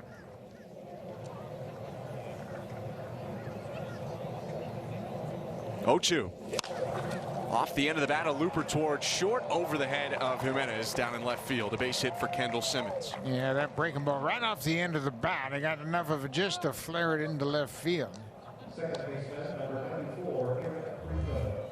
But I like the way that TJ Brock works quickly on the mound. You can see that breaking ball just at the end of the bat. And fortunately for that Kendall Simmons, he was able to get it into left field. Went out single. Eric Brito, first pitch swinging. Hits the ball hard, and a beautiful play made down the left field line. Doesn't count for an out, but it should. It's 0-1. That'll make the highlight film. This hard ball hit down the line. The ball boy's right on it. He is all over it. Makes a good play. 0-1 chopped in front of the plate. Picked up by Brock, and he'll make the throw over to first. There are 2 down. Let's go to Hazel down on the field. Ben, I had a nice conversation with TJ Brock, who told me Jordan Romano has gone above and beyond, gone out of his way to answer any and all of Brock's questions. He said it's meant a great deal to him here in his first big league camp. He said, that's where I want to be. I want to be an all-star closer for a big league team one day. Guys? You know, all of these guys on this pitching staff are so free with their time and their expertise. They pass on their experience to these young kids, and it's a familiar theme that you just heard from Hazel, that a lot of the kids have really been impressed with how quickly big leaguers are to share their information with them. That probably creates a good environment where they're going to ask more questions of these guys. Well, and a lot of things too, that because the big league staff is pretty well set, they're all pretty confident of their jobs, so they're anxious to help out the kids coming behind them. Pitch delivered here by Brock in the zone, 2-1. And yeah, TJ Brock could have a great year. Jordan Romano probably isn't worried about his job security, you know, as an all-star closer right now for the Blue Jays. 2-1 cut on and missed. And Brock with a chance here to end the inning. But you can see how confident Brock is, how quickly he toes the rubber, looks for the sign. He's anxious to keep the pressure on the hitter. I like that. Brock into the set. 2-2 count against Cal Stevenson. The pitch. Called strike 3. A pair of Ks for TJ Brock, and the Blue Jays go to the bottom of the 9th, down 2 in the spring training opener.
A wild back and forth opener to the spring training schedule. 26 total runs, a double-digit run inning from the Phillies. But there are some pitching highlights in this game. And if you go back to the beginning, Chad Dallas got the start for the Blue Jays. Ricky Tiedemann a late scratch. Dallas a big prospect, and he was impressive, Buck. Well, he sure was impressive. He did a good job of throwing just 11 pitches. He retired the first 3 batters of the game with a couple of strikeouts, and he's an interesting young prospect in camp. He's got a chance to start out in AAA as a starter for the Bisons, and you know, there have been a lot of pitchers. We now will see the 19th pitcher of this game here in the bottom of the 9th inning. But I think John Schneider has some highlights of this game despite the kind of lopsided offensive tone to this ball game. If you're doing the math along with us at home, there are only 18 half innings in 9 innings, and there have been 19 pitchers in this game. So it has been quite the carousel so far, especially on the Blue Jays side. And here is Tyler McKay against Rafael Lantigua. Called strike to even up the count at 1-1.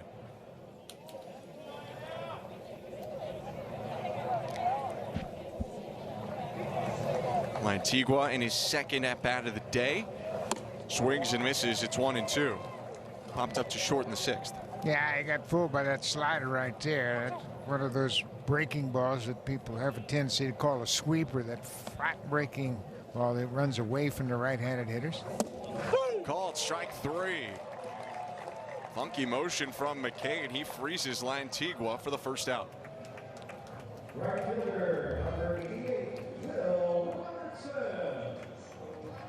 Yeah, that's that breaking ball again. That one looked like it backed up. Started like it was going to break off the plate, but stayed on the outside corner for the strikeout. So here's Will Robertson, left-handed hitting outfielder. Checked his swing at ball 1.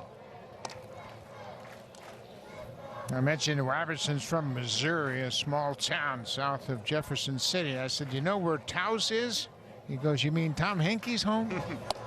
Another small town by Jefferson City, Missouri, so he's well aware of Henke's birthplace and his home, Taos, Missouri. It's a unique connection to the Blue Jays you wouldn't think of very often. 2-0, lifted down the left field line. Long run, Musiani, and that lands in fair territory. Robertson with a wide turnaround first is going to head back. He's a guy who, through the first half of the year last year, over 50 games, was hitting in the 180s, and in the second half he hit over 300, more than doubled his extra base hit count. And the director of player development, Joe Sclafani, said, quote, from June on, if you look at his numbers, he had as good, if not the best, second half of anyone in the Blue Jays system. Yeah, he's an interesting guy. The Blue Jays haven't really had a good run of developing outfielders. When you think about it, you know, maybe Alex Rios, the lost really everyday outfield that they have developed. Vernon Wells as well. Runner going, pitch was low, and the throw down wide. Robertson with the stolen base. I mean, you know, different kind of player, but Kevin Pillar came from their system in the late rounds of the draft. Yep. Good jump at first base, another stolen base. Burrow had a steal back in the 8th. Bo had a stolen base in the 3rd. Fly ball lifted to right field. Going back, and it's caught at the wall. Martinez nearly tied this game up. Or no, it wasn't. The ball's still in play, and the Blue Jays score a run. The right fielder dropped the ball after he caught it. And Martinez is going to be out. But Carlos Fabulous did a great job, and you got to compliment Will Robertson, the base runner from second, because it was caught. Fabulous saw it was caught, but then when the outfielder took the ball out of his glove, he dropped it. But watch Will Robertson here, the base runner. The ball is going to be caught by the right fielder. Right here, he catches it, but then he drops it. And Robertson tagged at second, and Fabulous waved him around third. And good on Robertson to keep his eye on the coach. You assume it's just going to be a routine out, but watch Robertson here. He's looking at the coach, and the coach says, go home. He dropped it. And the Blue Jays steal a run right there. So that is a 2-base sacrifice fly. Good eye from you on that one.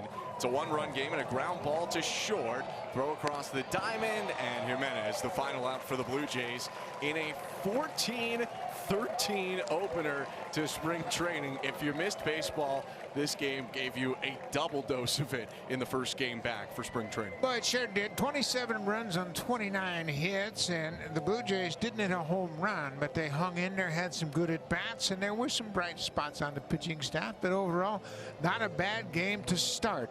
And right now, John Snyder is acknowledging Carlos Fabulous in the dugout for a heads-up job of coaching right there in the bottom of the 9th inning to score that run from second base on an out to right field. Terrific job by Carlos Fabulous. Yeah, he stole a run for the Blue Jays, and the Blue Jays in general did a ton offensively today, even if they didn't pick up a win. We'll be back tomorrow. The Blue Jays take on the Yankees at 1 and then return home on Monday. Appreciate you tuning in for Game 1 of Spring Training 2024.